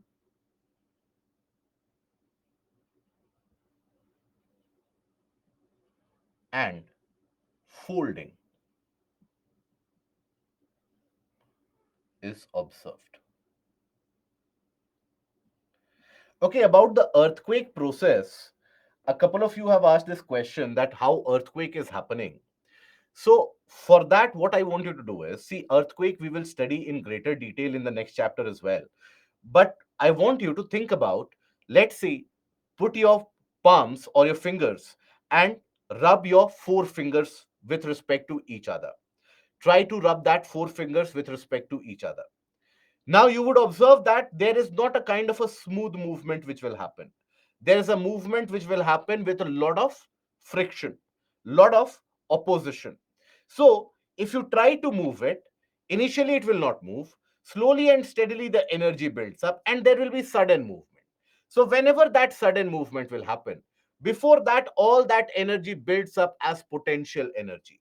And then finally it will be released in the form of kinetic energy. So whenever that sudden movement will happen, that will release that energy, trapped energy, that will shake the earth's surface, and that is what we call as earthquake. Okay. And another question that I see significantly is, have you made videos on NCRT? No, so the videos for NCRT have not been recorded by me. It has been recorded by some other faculty. You can take a look at that as well.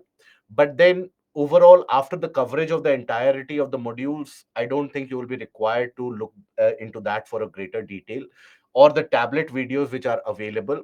So both the classes and the tablet videos, if it is available to you, I don't think you will be required to study the portions of that. Okay. Now, here, when we talk about the crustal compression and folding, then the comparatively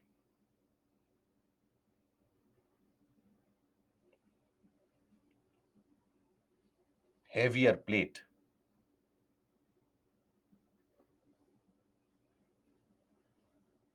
undergoes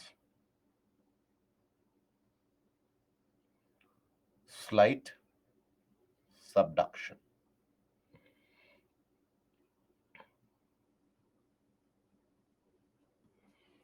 So, let us take a look at that. Let us take an example of that. So when you have two continental plates, let's take the case of the Indian plate, and let's take the case of the Eurasian plate. Both of them are continental masses. Both of them have underwent collision. In that case, the Indian plate is the slightly heavier plate in comparison. The density is slightly higher. Let's suppose we consider the Indian plate and the Eurasian plate.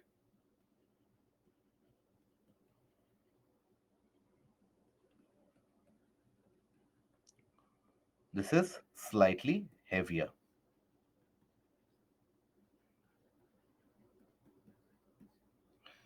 Now, as there is a collision which happens, first of all, there will be significant amount of compression of the crust.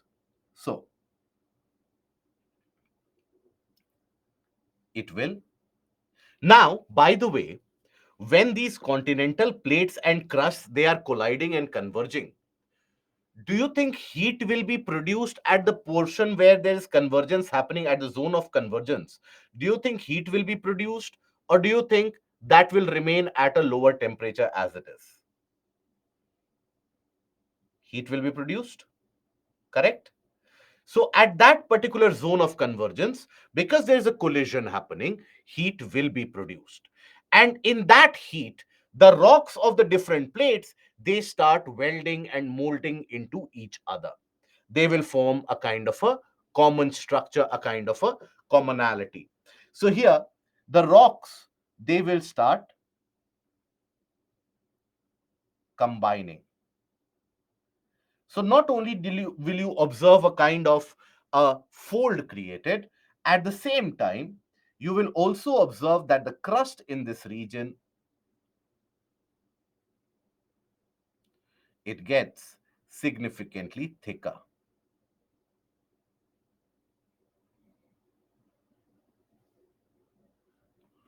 Some portion of the Indian plate continues to subduct underneath. Okay, so here you will observe formation of fold mountain.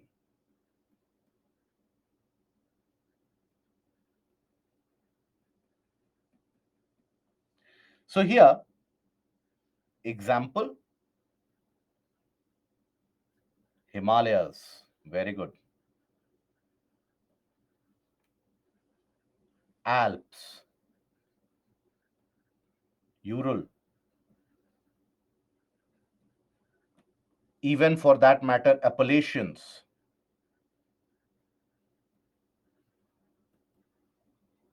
These are your example of the fold mountains which have been created by this process. Then you will also be experiencing crustal thickness.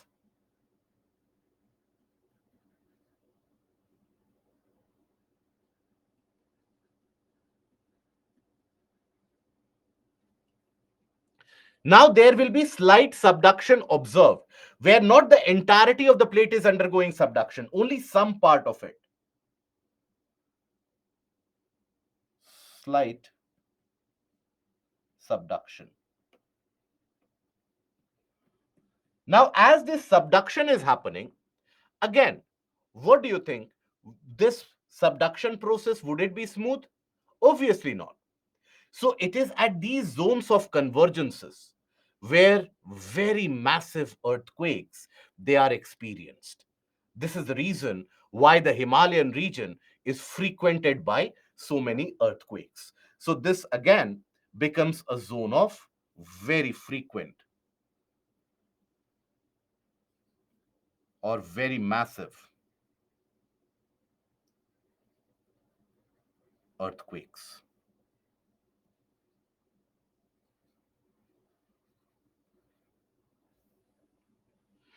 Very massive earthquakes are experienced in this particular situation.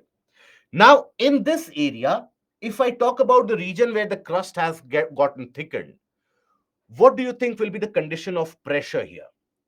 The pressure will be high or the pressure will be low? What do you think? Very good. The pressure exerted will be very high because there's a compression of those thick rocks happening from both sides. So due to that very high pressure, the rocks in this region, they metamorphose.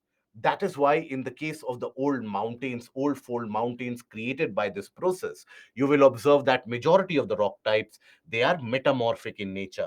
They would have been igneous, sedimentary, or other types earlier, but due to that continued pressure, they end up becoming metamorphic. So that is something which you experience in this situation. Okay. Now, after this, we take the why there is crustal thickening, compression of two objects. Let's assume I take the example of the same book here. Now, if there is another kind of a same book of the book of the same thickness, if I try to compress them, what will happen? This area will get thickened, the central portion will get thickened. Similar is the case with the crust as well. It gets thickened. So that is why it is observed. Okay. And then here, yes, about volcanic eruption. So, here the portion of the landmass or the crust which undergoes subduction. In this case, first of all, there won't be any water vapor which is going to get created because there is no water which is going underneath that. Secondly, even if let's suppose at a greater depth, let's suppose at a greater depth, there is some melting which is observed. But then that molten portion, will it have that scope to break through all that thickened crust, which has got very hard rocks now? Where we have seen earlier in the previous class that in the region of the Himalayas, the crustal thickness can be as high as 70 kilometers. And we are only talking about the crust, we are not talking about the entirety of the lithosphere. So that is why, because of these two reasons, in the case of continental convergence, no volcanic eruption will be observed. No volcanic activities will be observed. I'll write it down because many of you get confused in that. So, no volcanic activity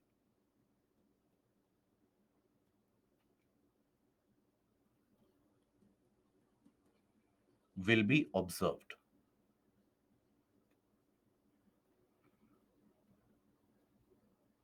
Okay. And why is that? Because of two reasons: lack of vapor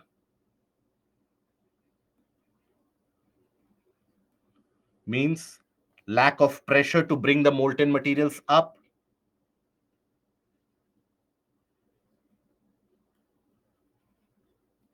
pressure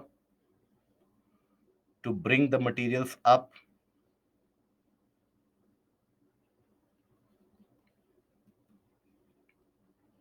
And secondly,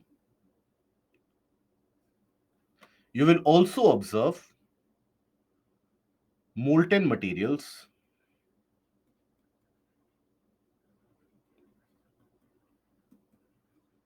would be unable to break through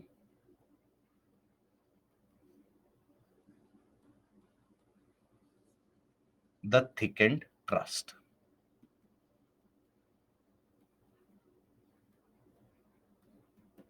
Okay. So this is the reason why in the case of a continental convergence, no volcanic eruption is observed whatsoever. Okay. Now, after this, we take a look at the broader perspective of it. That is, here you have the oceanic convergence along with the oceanic continental convergence. Here you will observe the formation of fold mountain along with volcanic eruption. Here you have the example of oceanic convergence. Observe in all these areas how there is a creation of a trench, right? So that is something which actually spans out. Now let us take a look at the landforms which are created. So whenever you have convergent plate boundaries in any of these kinds of convergences, you can observe the creation of folds like this, fold mountains, isn't it? You will observe the formation of trenches.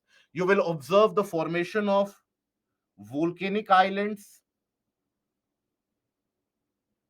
volcanic islands. You will also be able to observe the formation of sea mounts in certain cases. Sea mounts are what? Underwater mountains.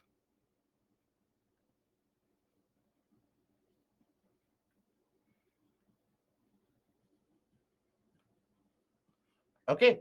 These are few of the things that you will always come across.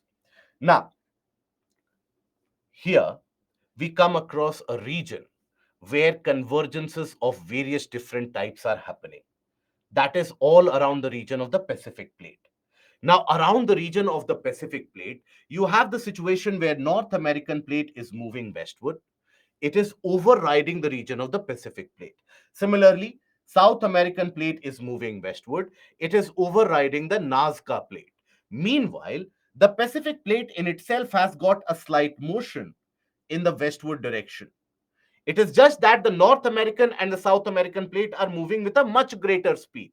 That is why they are able to override the Pacific plate. And the Pacific plate, with the slight motion that it has on the westward direction, it is undergoing submergence in the region of Japan. So you have Mount Fuji or Fujiyama, where you have the volcanic eruption created, and Japan is also a hotbed of significant amount of earthquakes. Then here you have the Philippine sea plate colliding with the Pacific plate. Now, in any of the case, Pacific plate is the oldest plate when it comes to the oceanic areas. So always the Pacific plate will undergo subduction. Now, it is in this case of Philippine sea plate and the Pacific plate, that is where you have the formation of Mariana Trench. Okay, this is where Mariana Trench exists. This is where you have the Japan Kuril Trench which exists. And here again, you have the Tonga Islands in this region. You have the Tonga Islands. So here again, convergence is happening. So all around the region of the Pacific, you have various different kinds of convergences. All around Pacific,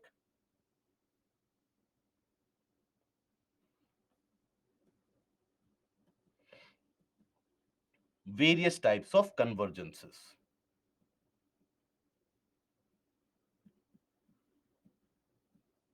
Now, in all these different types of convergences, one thing which is common is either it is an oceanic continental convergence or oceanic oceanic convergences. That is oceanic oceanic or oceanic continental.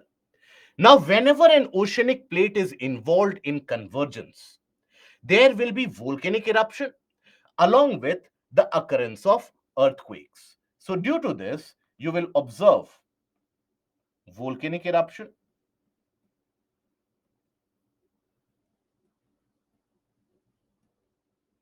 plus seismic activities or earthquakes.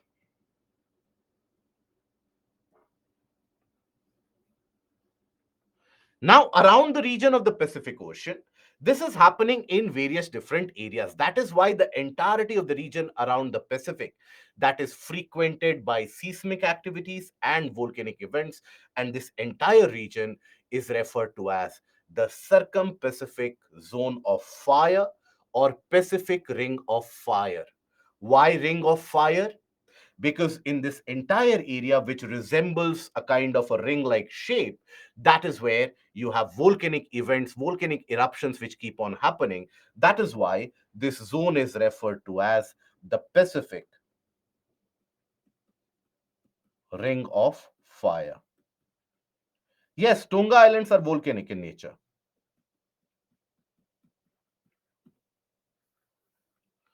Why it is referred to as zone or ring of fire? Because of frequent volcanic events which unfold in this particular area. Okay, if we are comfortable up till this point, are we comfortable up till this point? Good. So, if we are comfortable up till this point, this is one of those areas from where UPSC has repeated questions endless amount of times in general studies mains, in optional area mains as well. And UPSC again does not hesitate to repeat the question from this area. And the question which is framed, which we'll discuss later as well, is discuss the geophysical characteristics of Pacific Ring of Fire. what is the nature observed in the Pacific Ring of Fire? Why is Pacific Ring of Fire frequented with volcanic activities? So in any of these types of questions, any of these varieties of framing, you will have a simple answer about, you have to explain about the different types of convergences, how they can lead to creation of trenches, volcanic islands, all of that you have to elaborate upon. Okay. Now, why there is no earthquake in continental convergence? Did you not take a look at what we have written here? Zone of very massive earthquakes. So where does that doubt come from?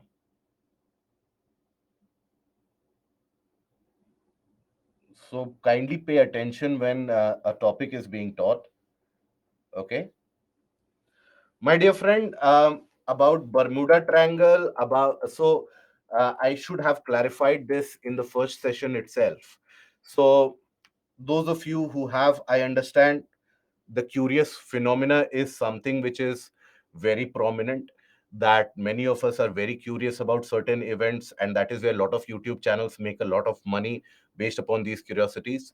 So when it comes to Bermuda Triangle, when it comes to Mount Kailash, and whether there is a heavenly activity happening in Mount Kailash or not, be it the Ram Setu or be it the ancient city of Dwarka, for all these greater than academic thoughts and greater than academic queries, which UPSC is never going to ask, I won't be able to satisfy those questions ably well. So this is not a platform where I would be able to provide solution to those larger than life questions. So here itself, I would clarify it, that if you have these sort of questions, that what happens in Bermuda Triangle, whether indeed there is some heavenly activity or there is some heavenly being living in Mount Kailash or not, did Ram Setu exist or not, what happened to the ancient city of Dwarka, all these kinds of queries, let me assure you, UPSC is never going to ask you. But still, if you have that overwhelming desire to solve those queries, otherwise study of geography is worthless. If nobody can tell me what is happening in Bermuda Triangle, what is the point of studying geography? So that is where I'll be very upfront. That solution you won't find in the sessions. Okay. Now, here we come across the formation of Himalayas. How is it that the Himalayas got created? What were the various different stages involved? So here we talk about the Indian plate and the movement of Indian plate, and how over a period of time that Indian plate, due to the various different types of collisions and convergences and events, how they have led to the formation of Himalayas, we will be studying in various different stages. So here, this kind of artistic recreation that you observe, this is of a scenario of Gondwana land, when the land masses were still very much attached near the region of the South Pole. When Indian landmass, as you can observe the shape of the Indian landmass, Australia, Africa, South America, Antarctica, they were very much present in the region of the South Pole. Now, around 150, 120 to 150 million years back, due to the overwhelming convection current which was created, all these, they started moving away. And at that point of time, India started moving northwards, so did Africa. And observe here, the Arabian Peninsula at this point of time was very much joined with the region of Africa. That divergence had not happened at that point of time. So India started moving northwards. Now, as India started moving northwards, at that point of time, even Madagascar was attached with Indian plate itself. The western coastline of India that you have, that was very much attached to Madagascar that you see in the eastward portion of Africa. That is why I'm not sure how many of you are aware of this fact or this trivia. You have one of the geo heritage sites in India, that is the St. Mary's Island. Where is it that St. Mary's Island is situated? Let me see if we are aware. Automatically, many of you have written Goa. Very good, Darshan, Dhanya, Manjunath, Ashish, Vikram. No, Vikram, you are incorrect. So it is situated off the coast of Karnataka. Near the district of Udupi, you have the Malpe Beach, and off that coast, you have the St. Mary's Island. That has been regarded as the Geo Heritage Site. India has two geological heritage sites. One is the St. Mary's Island, other is the Lonar Lake in Maharashtra. And here, I'll come to Lonar Lake sometime later. But when we talk about St. Mary's Island, there you have a very unique rock formation which are hexagonally perpendicular in shape, and they represent ancient volcanism. Now, you will be surprised to find out that the exact same rock formation is also to be observed in the region of Madagascar. So, St. Mary's Island, they don't only represent a unique kind of volcanic action, they are a kind of a living evidence that Madagascar at one point of time was very much attached with the Indian plate. But nonetheless, Indian plate started moving. In its movement and in its march towards the northern portion, in its present location, there were various different events which unfolded in the process. But as this plate was moving, here, in between the Indian plate and the Eurasian plate, lied an ancient sea that was referred to as the Tethys Sea.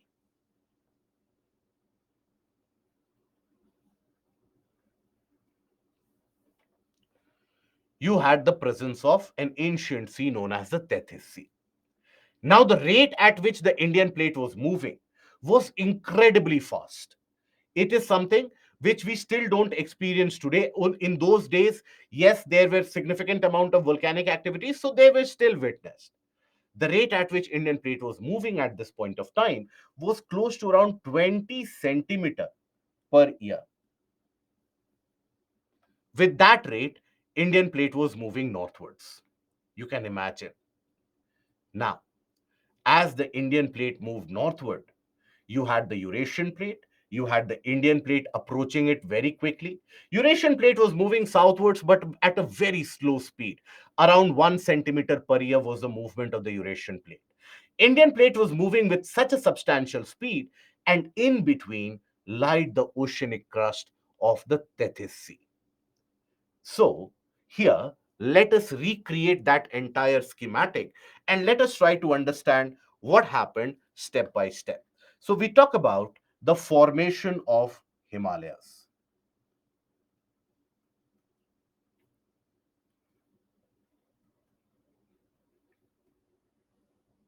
Himalayas and their formation is not a simple continental convergence. Yes, continental convergence is what is responsible for creation of many of these mountain peaks, but that is not all. Let us understand. First is the movement of plates. So you had the Indian plate,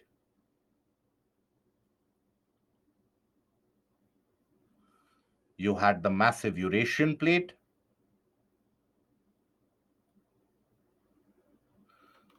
Eurasian plate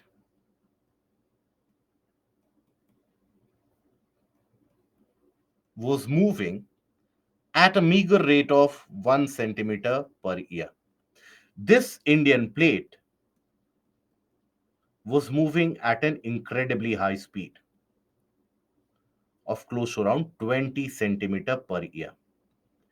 In between them lied that ancient sea, and that is the Tethys Sea.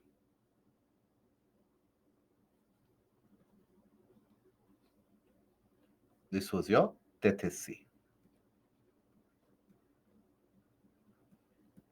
Now, as this is something which started moving, it was the Indian plate which was pushing forward. Indian plate was pushing with an incredible amount of speed. So the Tethys Sea also observed or underwent subduction. It underwent subduction on both sides, on underneath the Eurasian plate as well, because the Eurasian plate was also approaching, and because the Indian plate was pushing, some amount of subduction happened underneath the Indian plate as well.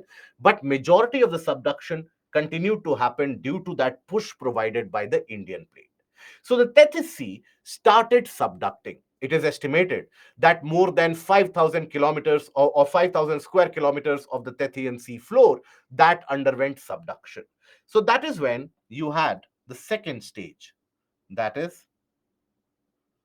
subduction of Tethyan Sea floor.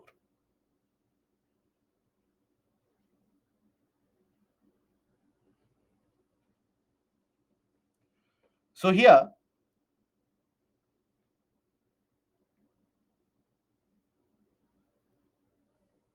let's suppose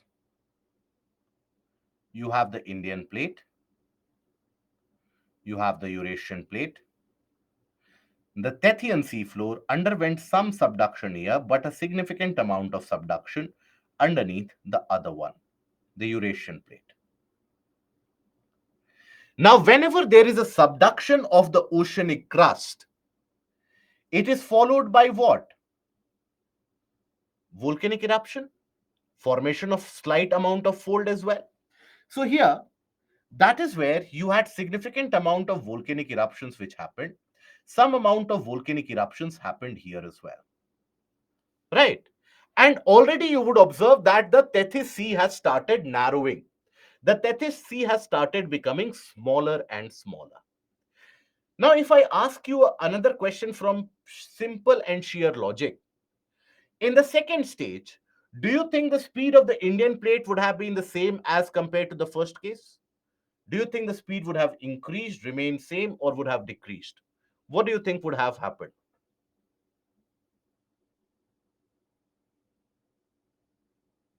It would decrease, obviously. Why? Because there is an obstruction, significant amount of obstruction being offered. So by this point of time, the speed started reducing. The speed reduced to around 15 centimeter per year. It was still moving. Now, now comes the third stage, which is very important. So here, let's imagine the pen here in my hand that represents the Tethyan seafloor. I have an Indian plate from one side, Eurasian plate on the other side. So if this is moving and it is subducting at the same rate, it would continue in a smooth process till these two come head to head. But what about a scenario where the rate of movement of the Indian plate is much faster and the rate of subduction is not at the same rate?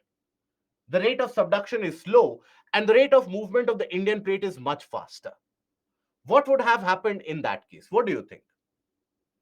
In that situation, the Tethyan seafloor would experience significant amount of compression, isn't it?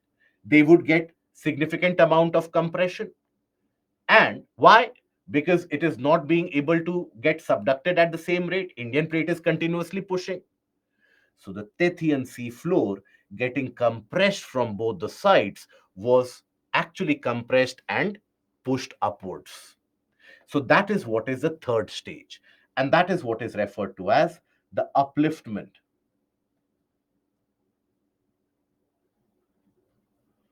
or rather, the phase is referred to as the closing of the Tethys.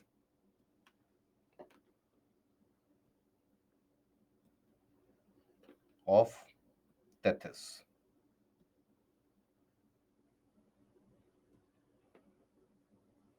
Upliftment of Tethyan sea floor.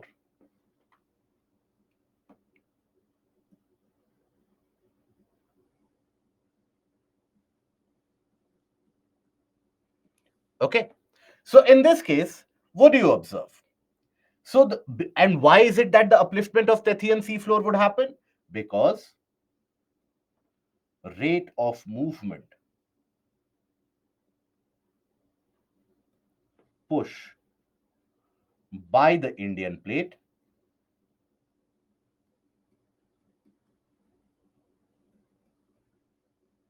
was much faster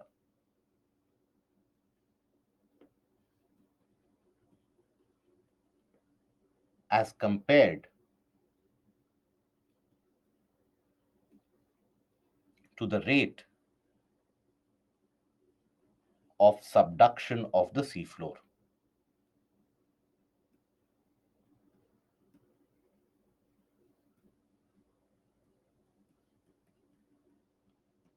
So, whatever was there on the seafloor simply was pushed up. So, the seafloor was pushed up. So, what happened here was you had the Indian plate. Now, this is something which happened over a period of millions of years. Okay, this is not something which happened overnight, that suddenly the land gets uplifted like you see in the Hollywood movies, where the land suddenly starts getting uplifted, water starts falling from there, people are struck on the elevated land, people are struck and their relatives are struck on the depressed land. That is not how it works actually. So this in itself is a very slow process, slow and steady closing of the tethys. So it in itself takes place across thousands, hundreds of thousands, and millions of years, where day to day change is not even perceivable, right? So here, Tethys Sea and the sea floor. So you had the Eurasian plate, the Indian plate. The Tethyan sea floor was compressed and was raised.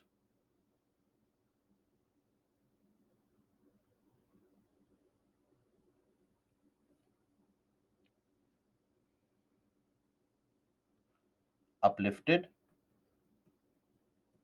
sea floor. How do we get to know that indeed this has happened actually? So basically, we will come to it. In fact, let us look at another stage and then we will come to it. So this is where you have the uplifted seafloor, right? The speed of the Indian plate further reduced to close to around 10 centimeter per year, owing to increased resistance offered now not only by the Eurasian plate but also by the uplifted seafloor.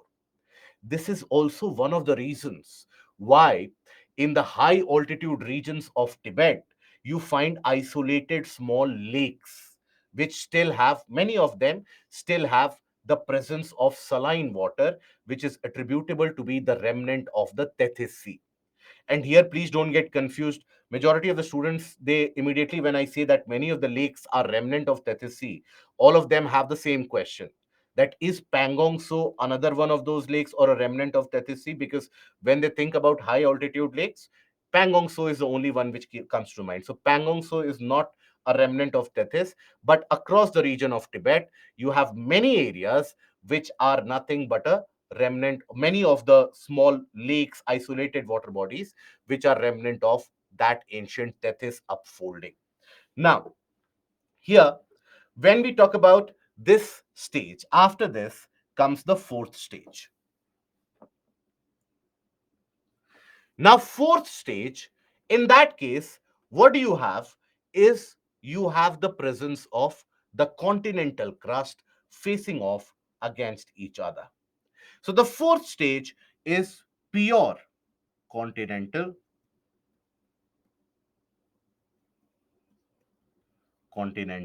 convergence.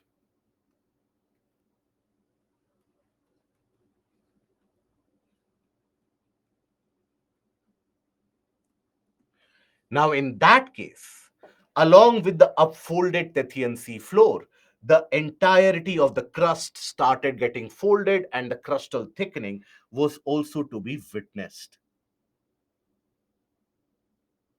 Crustal thickening was also to be witnessed.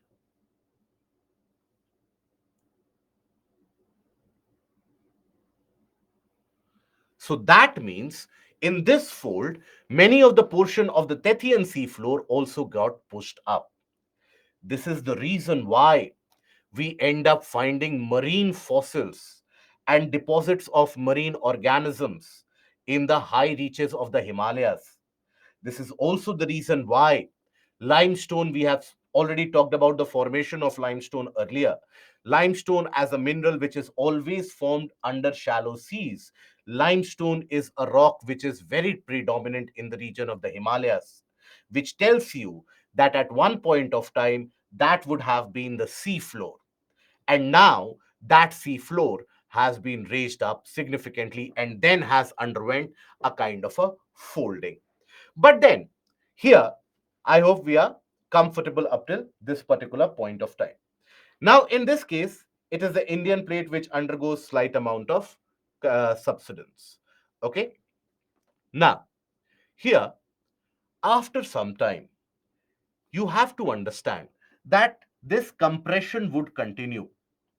Obviously, the speed of the Indian plate further kept on reducing. The speed reduced to roughly around 5 to 10 centimeter per year. Now, eventually, when this convergence happens, these are the rocks which get folded, isn't it? The rocks which get folded. Now, the rocks, they have a limitation in terms of how much folding or deformation they can go through. They cannot go through endless amount of deformity or deformation. So, beyond a point, because think about the rocks that you have seen in your life. Imagine any kind of rocky surface that you have seen in your life. Do you think it is something which can be bent easily? Absolutely not. Beyond a point, if you bend the rocks, what will happen? It will break, isn't it? So, that is when, beyond a point of deformation, the rocks they start to break. Now, that is what brings us to the fifth stage,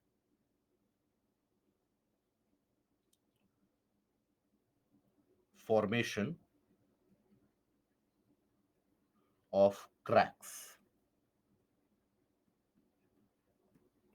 So in this case, there is an increased compression happening on the side of the Indian plate. It is the Indian plate which is pushing further ahead. So as the Indian plate is continuing to push, it is here that there will be increased amount of deformational stress which will be experienced. So that is where the breakage will also happen. So this is where the rocks basically they broke.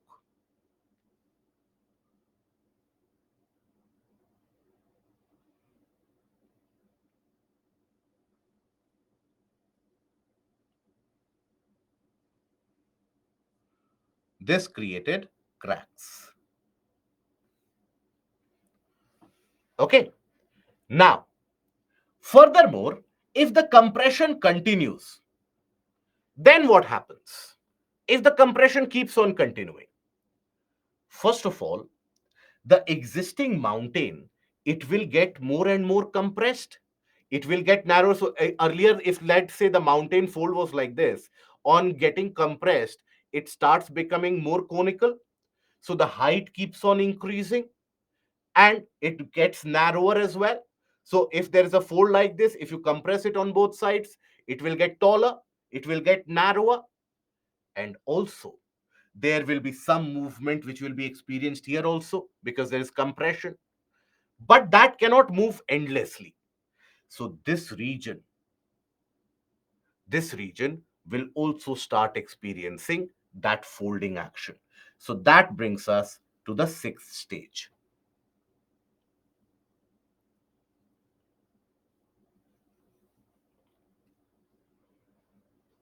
formation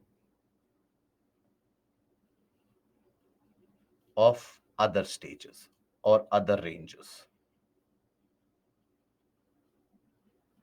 So, as the compression continued, that is where you had the formation of another fold beyond the crack. While the earlier one, it got higher, it got narrower. And then the crustal thickening was, anyways, happening. Now, again, this process continues, the convergence continues, the rate of movement of Indian plate reduced to close to around 5 centimeter per year. Now, what will happen as this process continues? Can we say that there will be development of another crack? Isn't it? So, there was indeed a development of another crack which happened here. And as the further compression continued, it led to a situation where you had formation of another simultaneous range.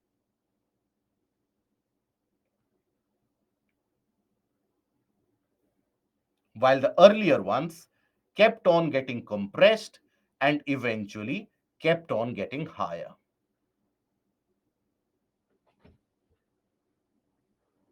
So that is what you have as the various different stages.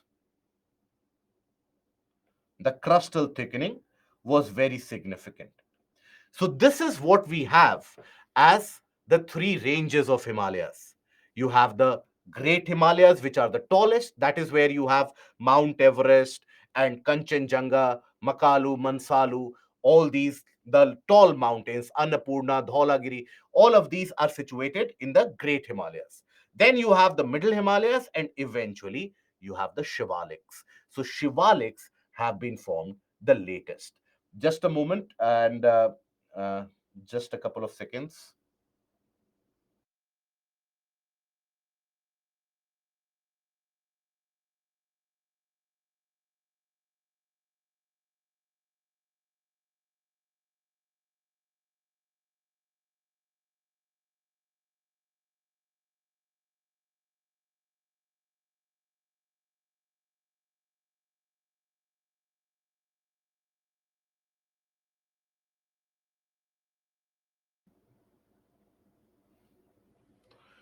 Okay, so a minor announcement for students from batch 2 to 5.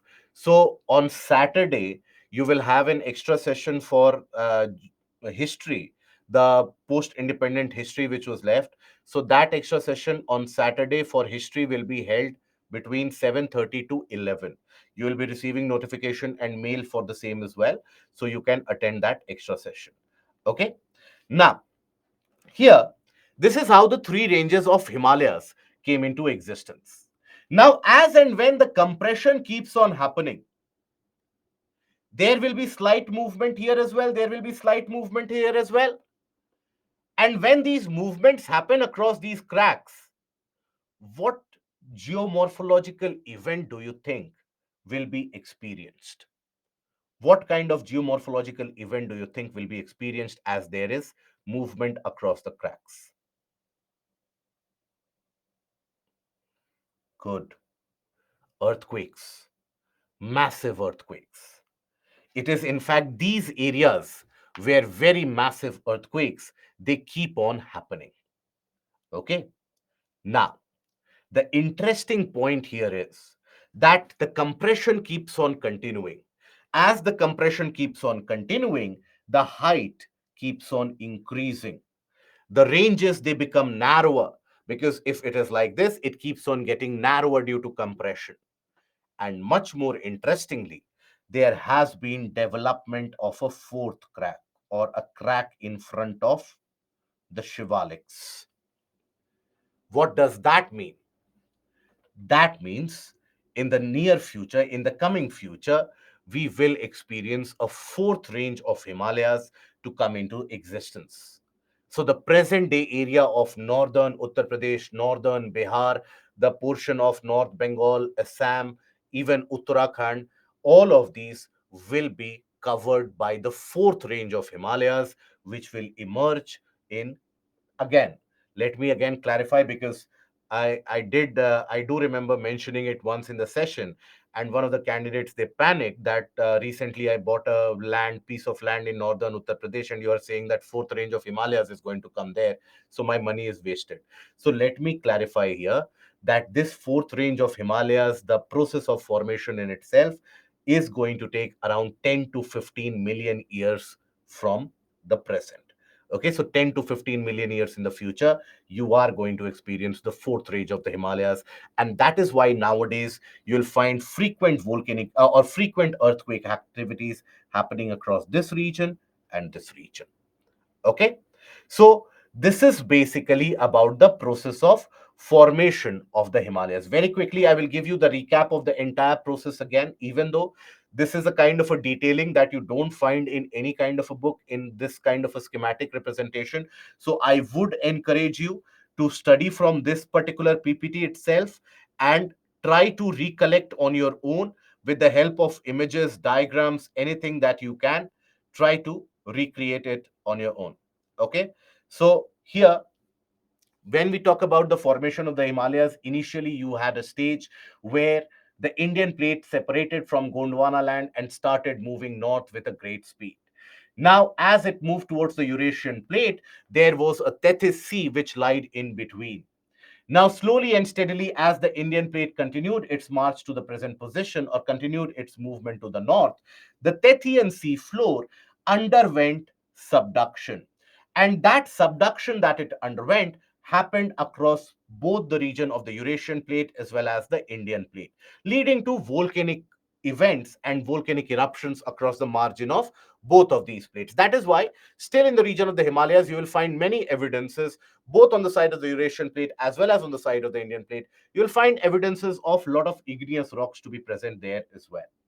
Now, as this convergence happened, you had a situation where the rate of movement of the Indian plate was much more faster as compared to the rate by which the Tethyan seafloor could undergo subduction. Indian plate was pushing it at a much faster rate. So the Tethyan seafloor, because it could not subduct at the same rate, what would happen? The Tethyan seafloor started getting folded upwards and it was lifted up. So that is what is referred to as the closing of the Tethys or the upliftment of the Tethyan seafloor. After that, you had the continental convergence, that is the fourth stage. Continental convergence happened, and that convergence was a pure convergence of continents between the Indian and the Eurasian plate. That is when the folds started getting created. But as this compression started happening, you had a kind of a limitation in terms of how much deformity can the rocks experience. So the rocks beyond a particular point could not withstand that huge amount of deformity or deformation. So that is where these rocks significantly, as they were getting compressed quite significantly, these rocks broke at the point where the stress was being applied. So that is where you had development of cracks. And then further compression meant that not only the height continued to increase, it became narrower as well, the existing range, but also there was an upliftment here as well. So formation of the second range happened. All the meanwhile, the existing range kept on getting higher because of continued compression. This process continued, and that is when you had development of further cracks, formation of shivalics, and now another crack has appeared in front of the shivalics, indicating the formation or the folding of the fourth range. All the meanwhile, as the compression still continues even today, the Indian plate is pushing towards the Eurasian plate at a speed of 1 to 2 centimeter per year even today. So even today, the height of the entirety of the Himalayas continues to increase, and that region continues to be a hotbed of seismic activities or earthquake events. Okay, so that is something that is about formation of Himalayas, which should suffice even for your optional preparation. This is something which should be more than sufficient. Okay, now then, here, Tethys seaflow got uplifted. This is a motion which is ongoing, and this is the reason for the Himalayas rising height. And there, at the margin, at the boundary of these plates, you have very frequent volcanic or rather earthquakes, seismic activities, and there is a substantial instability that the plates have. Okay.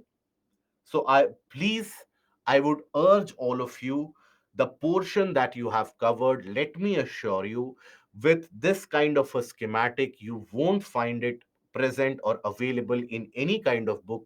You are free to explore. So I would suggest to you that use these images, draw it on your own, try to recreate a kind of a story on your own, that how this happened.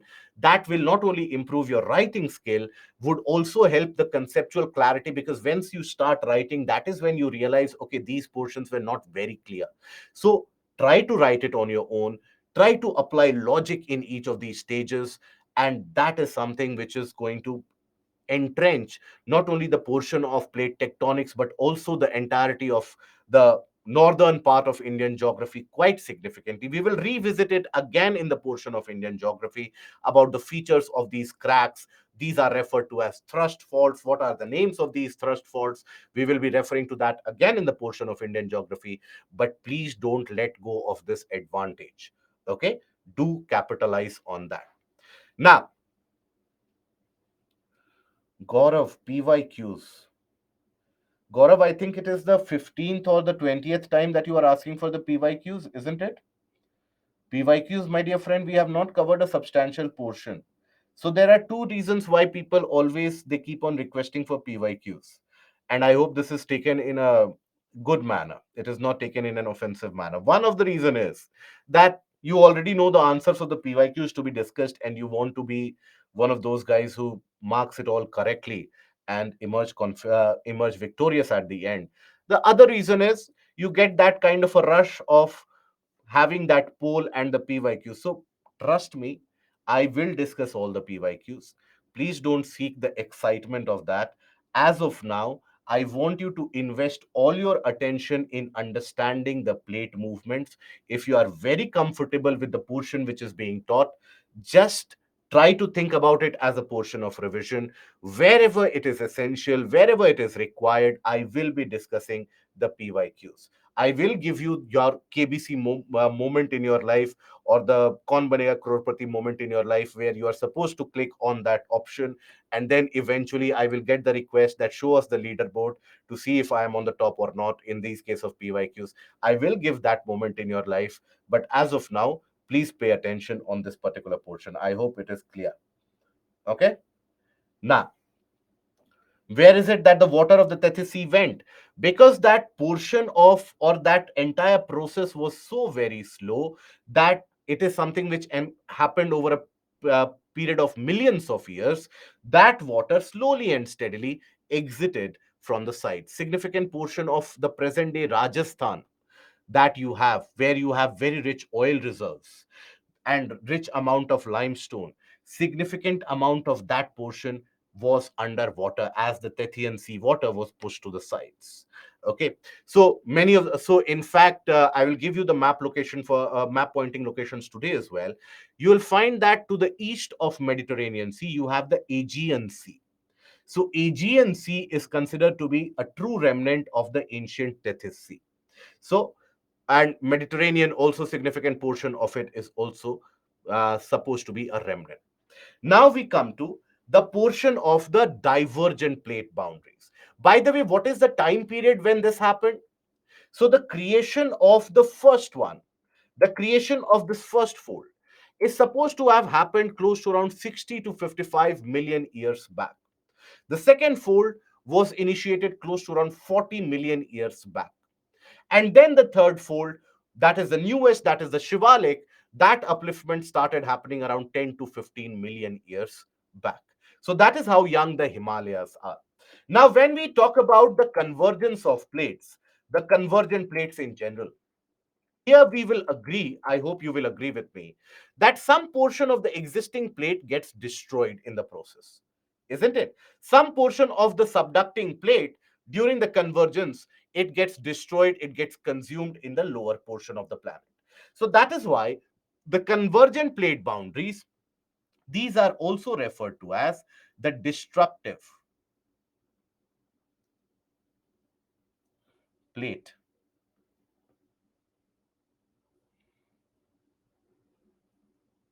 margins. Why? Because significant portion gets subducted, gets consumed. Okay. Now, after this, we come to the portion of the other plate, that is the divergent plate boundary. Now, divergent plate boundary means they are moving away from each other. Why are they moving away from each other? Because of convection current initiated underneath, right? Due to convection current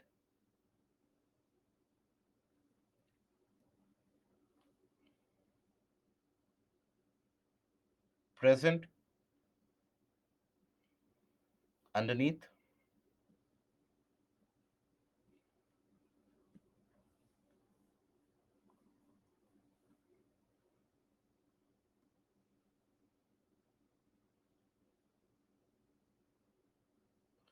PYQs will enhance knowledge as well. As I am a beginner, as I'm worried about geography. Guys, please have that much amount of trust that I won't leave you high handed in certain topics, that these topics are not even covered. I will cover the PYQs, but more than the PYQs, as of now, I want you to pay attention in understanding the concept ones. I will discuss the PYQs. Where will the PY, they have been included in the PPTs itself, so where will we escape other than the PYQs? So don't worry about that.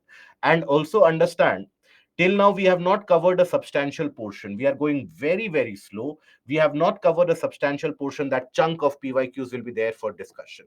So you have a limitation in that as well. I cannot conjure up a new PYQ up in the air and then throw it on the paper. So have some patience, have some trust. We will cover all of these areas. Don't worry about that. Okay. Now, whenever you have divergent plate boundary, the existing plates, they are pushed aside and newer crust is created in between. So that is where it is also referred to as a constructive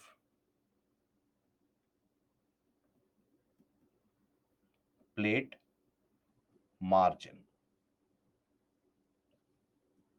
Why? Because there is always going to be creation of a newer crust in between. As the existing ones, they will move away, a newer crust will replace them. So construction of a newer crust, that is constructive plate margin. Now, this divergence can happen underwater, as we have seen in the case of mid-oceanic ridge. It can happen in the case of the land areas as well. So when it happens in the case of the land areas, we have seen that initially the land starts thinning. It is getting stretched. The land starts thinning. There is a creation of a depression of sorts. That is what we refer to as a rift valley structure. So overall, the landforms that are created generally underneath the water bodies, you will observe that whenever there is a divergence, there is a kind of a ridge-like, mid-oceanic ridge-like feature created. Over land areas, there is this divergence.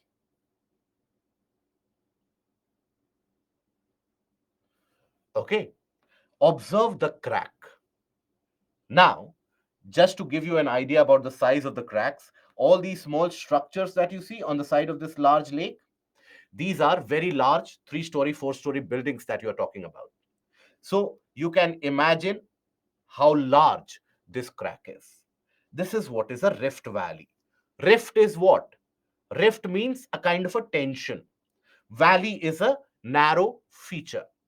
So a narrow feature, a narrow valley-like feature created due to the tensional force, that is a rift valley. This is the image of the East African Rift Valley.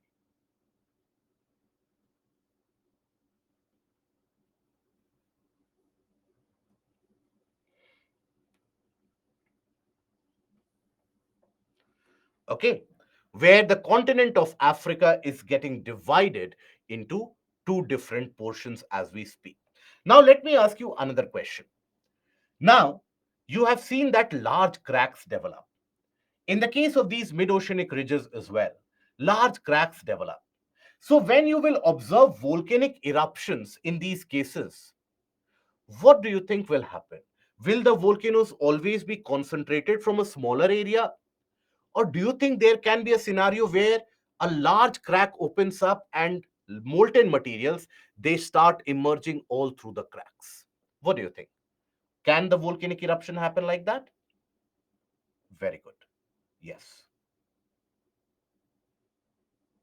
So this is the kind of eruption of volcanoes which are frequented, where you will observe very large cracks which open up.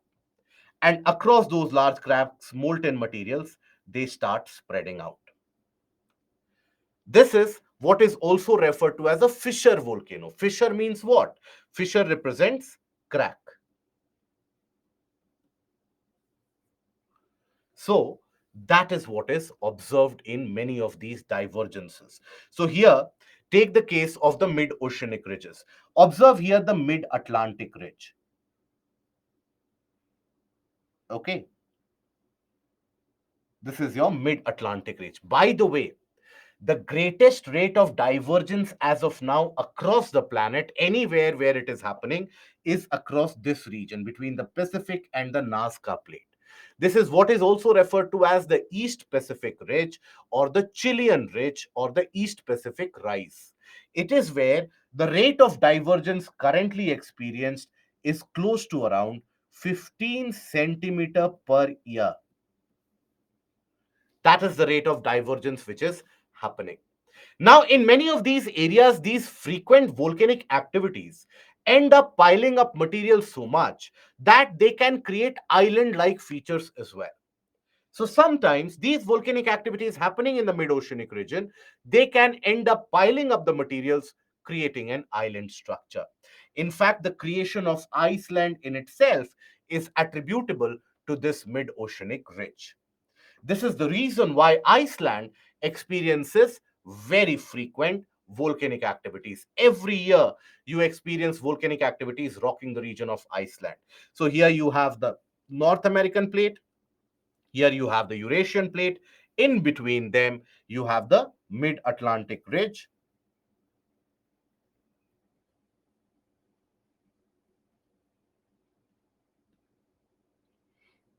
Okay, and that is where you have the island of Iceland getting created. So islands can also get created. An example you can give of Iceland. Okay, so when we talk about landforms, islands. Example, Iceland. Okay, so this is about the constructive plate margin or the divergence of plates. Then we come across the transform movement of plates or transform plate boundaries. Now, transform plates movement means they are moving parallel to each other. Now, when they are moving parallel to each other, will there be a creation of a newer crust? No. Will there be a destruction of the existing crust? No. So, in this case, neither a new crust is getting created, nor is an existent crust getting destroyed. So, that is why these are also what are referred to as conservative plate margins. Okay, conservative plate margins, that is what they are referred to as. Now here, when the plates are moving against each other, rubbing against each other, they will experience a lot of resistance with respect to each other, huge amount of resistance. So what will happen? There will be development of very deep and large cracks.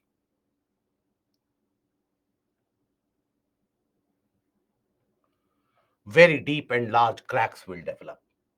And that movement will also not be smooth. So that movement, basically, as it keeps on happening, think about it, put your own fingers here or put your own palms at place and observe that as they would be moving, there would be resistance, suddenly there would be a sudden motion. So very massive earthquakes, very massive earthquakes.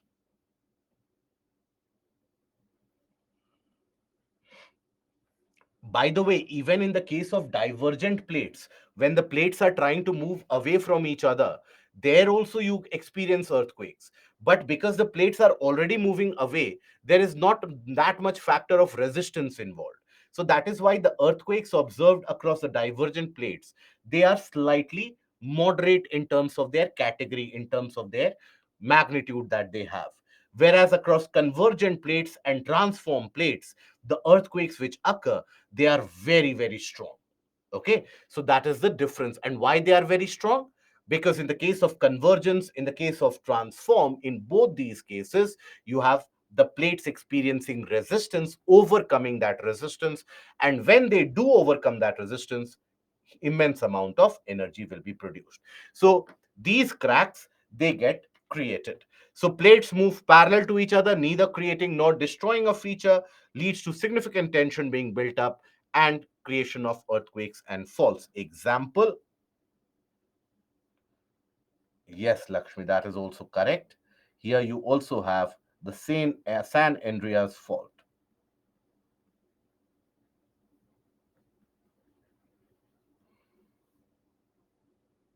California.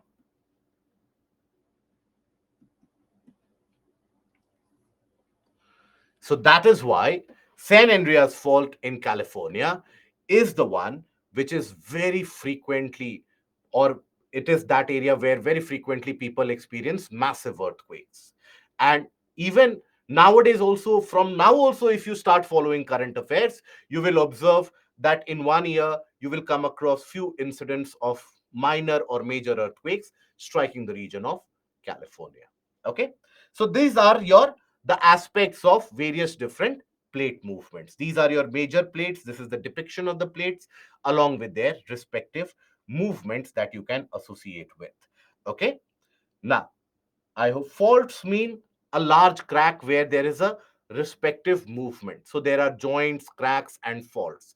So when we talk about any fault, that means we will study about faults in the next chapter. So faults basically mean whenever there is a large crack and there is a respective movement of land with relative to each other. Okay. Trenches are the deep depressions that you find in the case of the ocean floor. That you find whenever you have the oceanic convergence happening, there is a creation of a trench. Why Iceland experiences volcanic activity? Because it is on top of the mid Atlantic ridge, and mid oceanic ridges they experience volcanism. Okay, is it fracture? It is a kind of a fracture, but it is not quite prominent one. Okay, what was the cause of the rate of the Indian plate movement at such a high speed? Again, convection current underneath the Gondwana land that continued to push. And there were other events as well. You had the Reunion Islands erupting at that point of time, also creating that uh, kind of an effect. What is the reason for Turkey earthquake? So, Turkey earthquake overall, if you take a look at it, this has been initiated because of the African plate, the minor Anatolian plate, which is present, and the Arabian plate, and also the Eurasian plate. So, Eurasian, Anatolian, and Arabian plate, when they will move, that will end up creating massive earthquakes. Now, here, observe this region as well. So, this region, that is the region of Gujarat. It is understood why Himalayas experience so high frequency of earthquakes. But Gujarat also experiences very severe earthquakes. And why is that? Because if you take a look at Gujarat, it is at the boundary of three plates: Indian plate, Eurasian plate, and the Arabian plate. That is why Gujarat, any movement which is experienced in any of these plates, Gujarat experiences earthquakes. Okay? Now, then we move ahead with certain PYQs finally, so that you can take a sigh of relief in this case. So, here, why Tethyan seafloor could not get submerged completely? Because the rate of movement of the Indian plate was much faster than the rate at which the Tethyan seafloor could submerge itself. Is Indian plate still moving at a speed of 15? No, it is now moving at a speed of around 1 to 2 centimeter per year. What is between the inner crust and the outer mantle? You have the Moho discontinuity. Aravali is also a fold mountain. Yes, Anurag. Okay. Will Indian plate keep on moving always? It depends. Once the convection current stops, it will stop. Okay. We have webinar also. Please do it fast. Hmm. So in the case of Hari, you are free to leave at a point of time around 8:30. I won't be teaching any content after 8:30. So here the question is, which of the following phenomena might have influenced the evolution of organisms? Continental drift, glacial cycles. Which of them influence the evolution of organisms?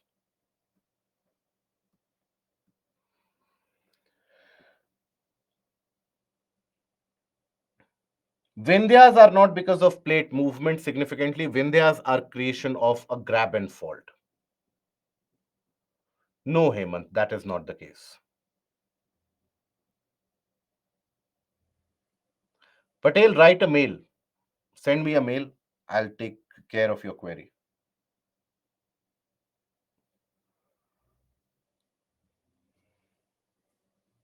Good.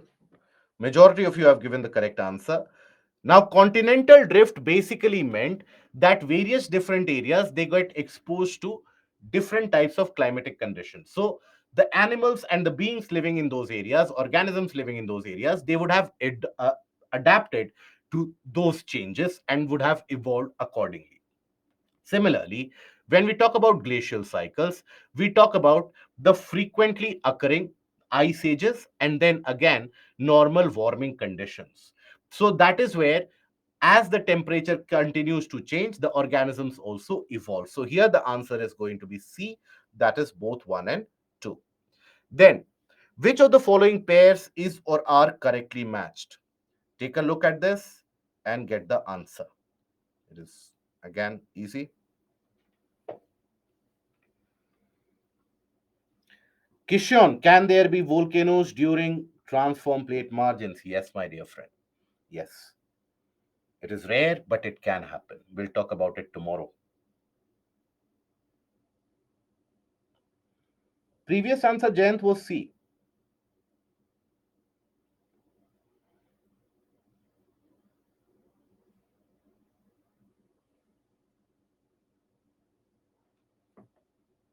Okay, so here the answer which has been marked is incorrect, but then majority of you have given the correct answer. The correct answer is actually B, that is 3 only.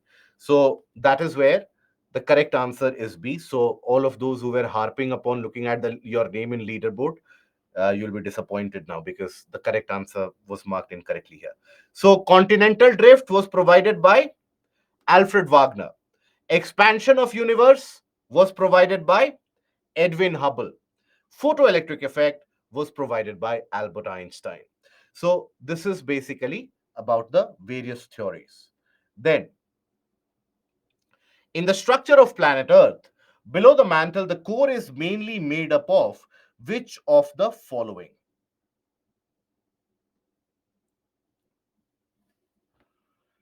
Sandeep, if there are so many eruptions under the sea, then the animals there, the fish and the other animals, will it be harmed?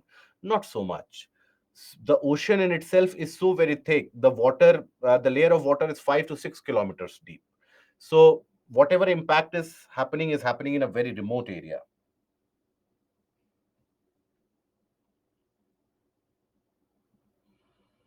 Gulam, if you are able to understand, that is where it is fruitful. Otherwise, okay, so good. A majority of you have given the correct answer here as well. The correct answer is iron. So here, the core is made up of iron and nickel. So that brings us to the end of this particular chapter. And now let us take certain questions. And then all those who want to leave the session, now no more content will be taught, you can leave the session. So, Sakshi, how to read Atlas? Is there any technique? I don't find some regions in Baiju's Atlas. Which is the region that you are unable to find, my dear friend? See, Atlas is to be read or to be explored. As of now, I am sure many of you are not even aware of the various different states and their boundaries in India. I can guarantee that most of you are not aware about the various countries and continents. So, as of now, increase your understanding and knowledge about that. Try to look into that. As of now, if you adopt the technique of rattofying or learning the places in Atlas, that is the worst thing that you can do to yourself. Never do that. Just get yourself familiarized with the new names that you come across. Don't try to learn anything. You have to revisit it endless number of times. Automatically you will find that by the third month, by the fourth month, you will be in a much better place. So it is a time taking process. The problem is, for many of us, we don't have time in preparation itself, but many of us, we have a kind of a habit of immediate result, that give me the result in 2 minutes. So that is where in the first introductory class itself, I received mail from few of the candidates that please tell me the portion which is relevant for prelims, I will study only that. So wait for some time, it will take some time, my dear friend. Observe these areas, explore these areas on the Atlas. What is the physical map of the world? Have you come across the mountain systems which are present in Asia, in North America, in South America? Get yourself familiarized with that. If possible, make a list so that you can recall easily.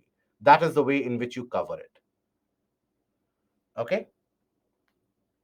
And map pointing, yes, let's give some areas of map pointing.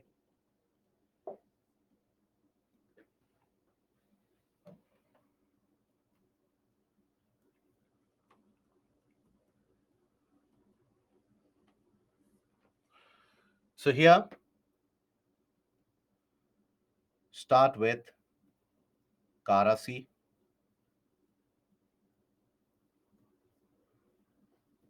Gulf of Bothnia,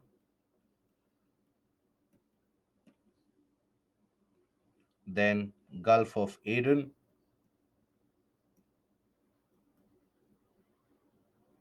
then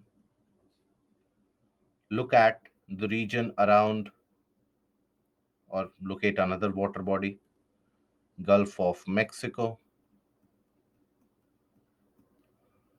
then look into the various different, when we talk about the earthquake prone zones and also the plate tectonics, so start looking at the trenches.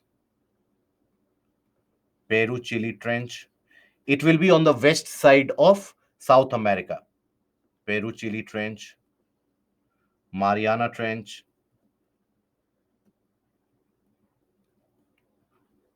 Java Trench,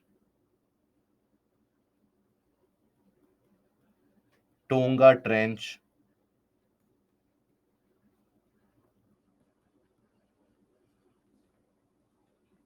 Kuril Trench,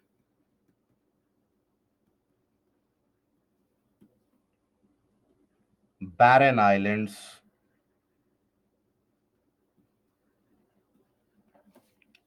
Okay, then after that you can locate certain desert areas as well.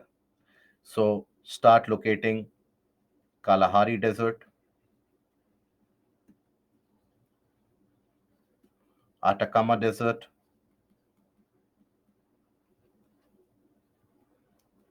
Victorian Desert,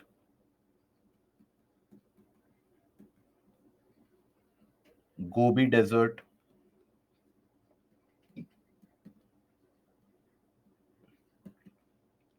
Okay, locate these particular areas and then that will be sufficient.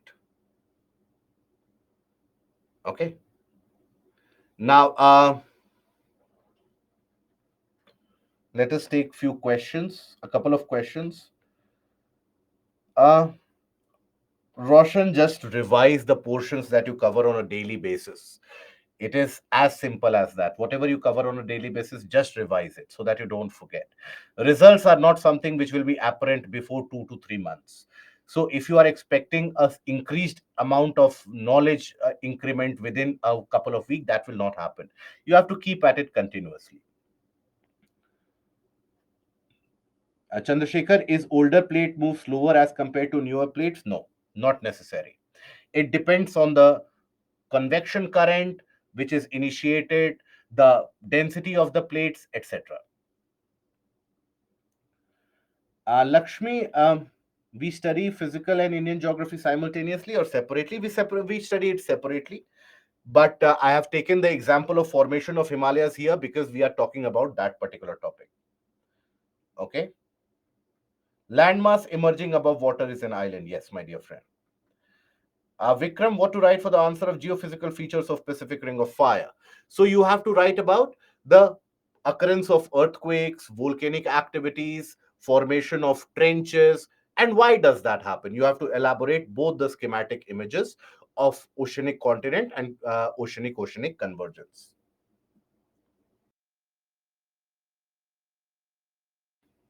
Deepshika, map work will help in prelims significantly. Ananya, yes, you can search on Google as well. Anuj, why convection current causes ridges in sea and thinning of the continental plates? Ridges are created because of accretion or accumulation of volcanic materials as they cool down. So the volcanic materials, they rise through the edges, through the cracks, and then they cool down, forming those ridges. When we talk about the case of, let's say, the oceanic area, the continental areas, there also eventually after the Rift Valley in the near future, there also seawater will come in. So there also you will have mid-oceanic eruption or mid-oceanic ridge formation. Okay.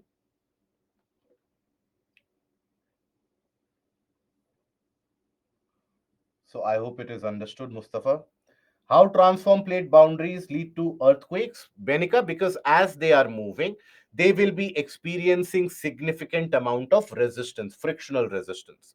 Eventually, they would overcome that and then they would move. So that is why you have earthquakes. Kambapati, is Andaman Nicobar not the result of expansion of Arakan Yoma? No, my dear friend. Think about it. How can a mountain expand? Is it a kind of a disease or a scar which will simply spread across the entirety of the body? No, it does not happen like that. There's a convergence which has happened. We'll talk about it in Indian geography. Tehseen, that's what I told Sakshi as well, that when you have to approach the atlas, just take a look at where these places are. If you are not able to find it immediately, search it on Google, look at that area, and then look at that area in the atlas. I want you to locate the regions nearby, to be familiar with the regions nearby.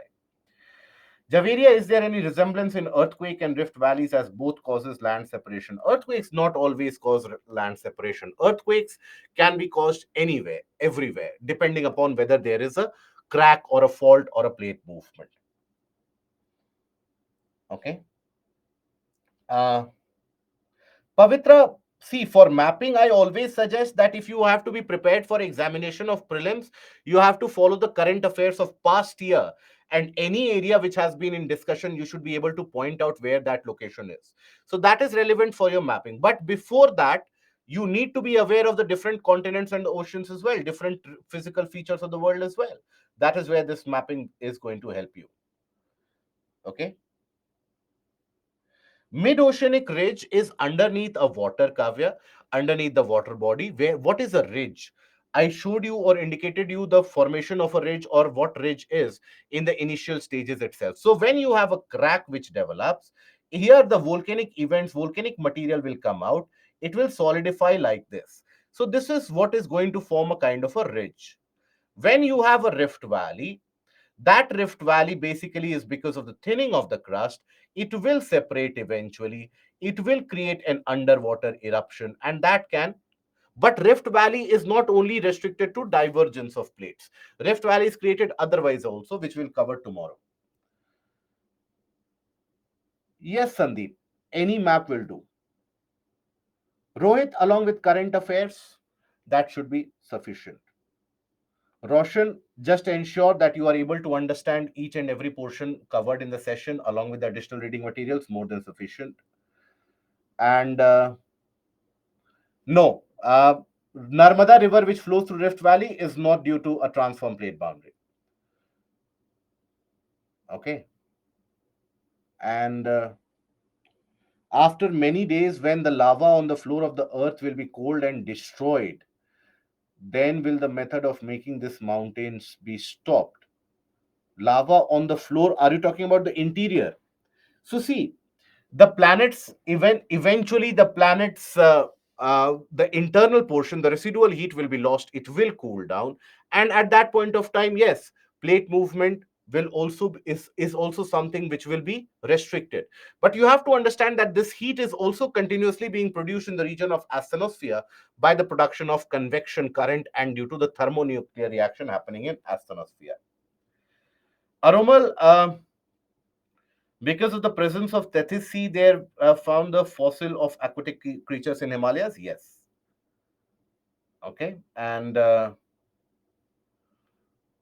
Vaibhav, only convection current is the only reason for plate movement, or there are other? So plate movement primarily is initiated by convection current. The rate of movement, there are a lot of other factors involved as well.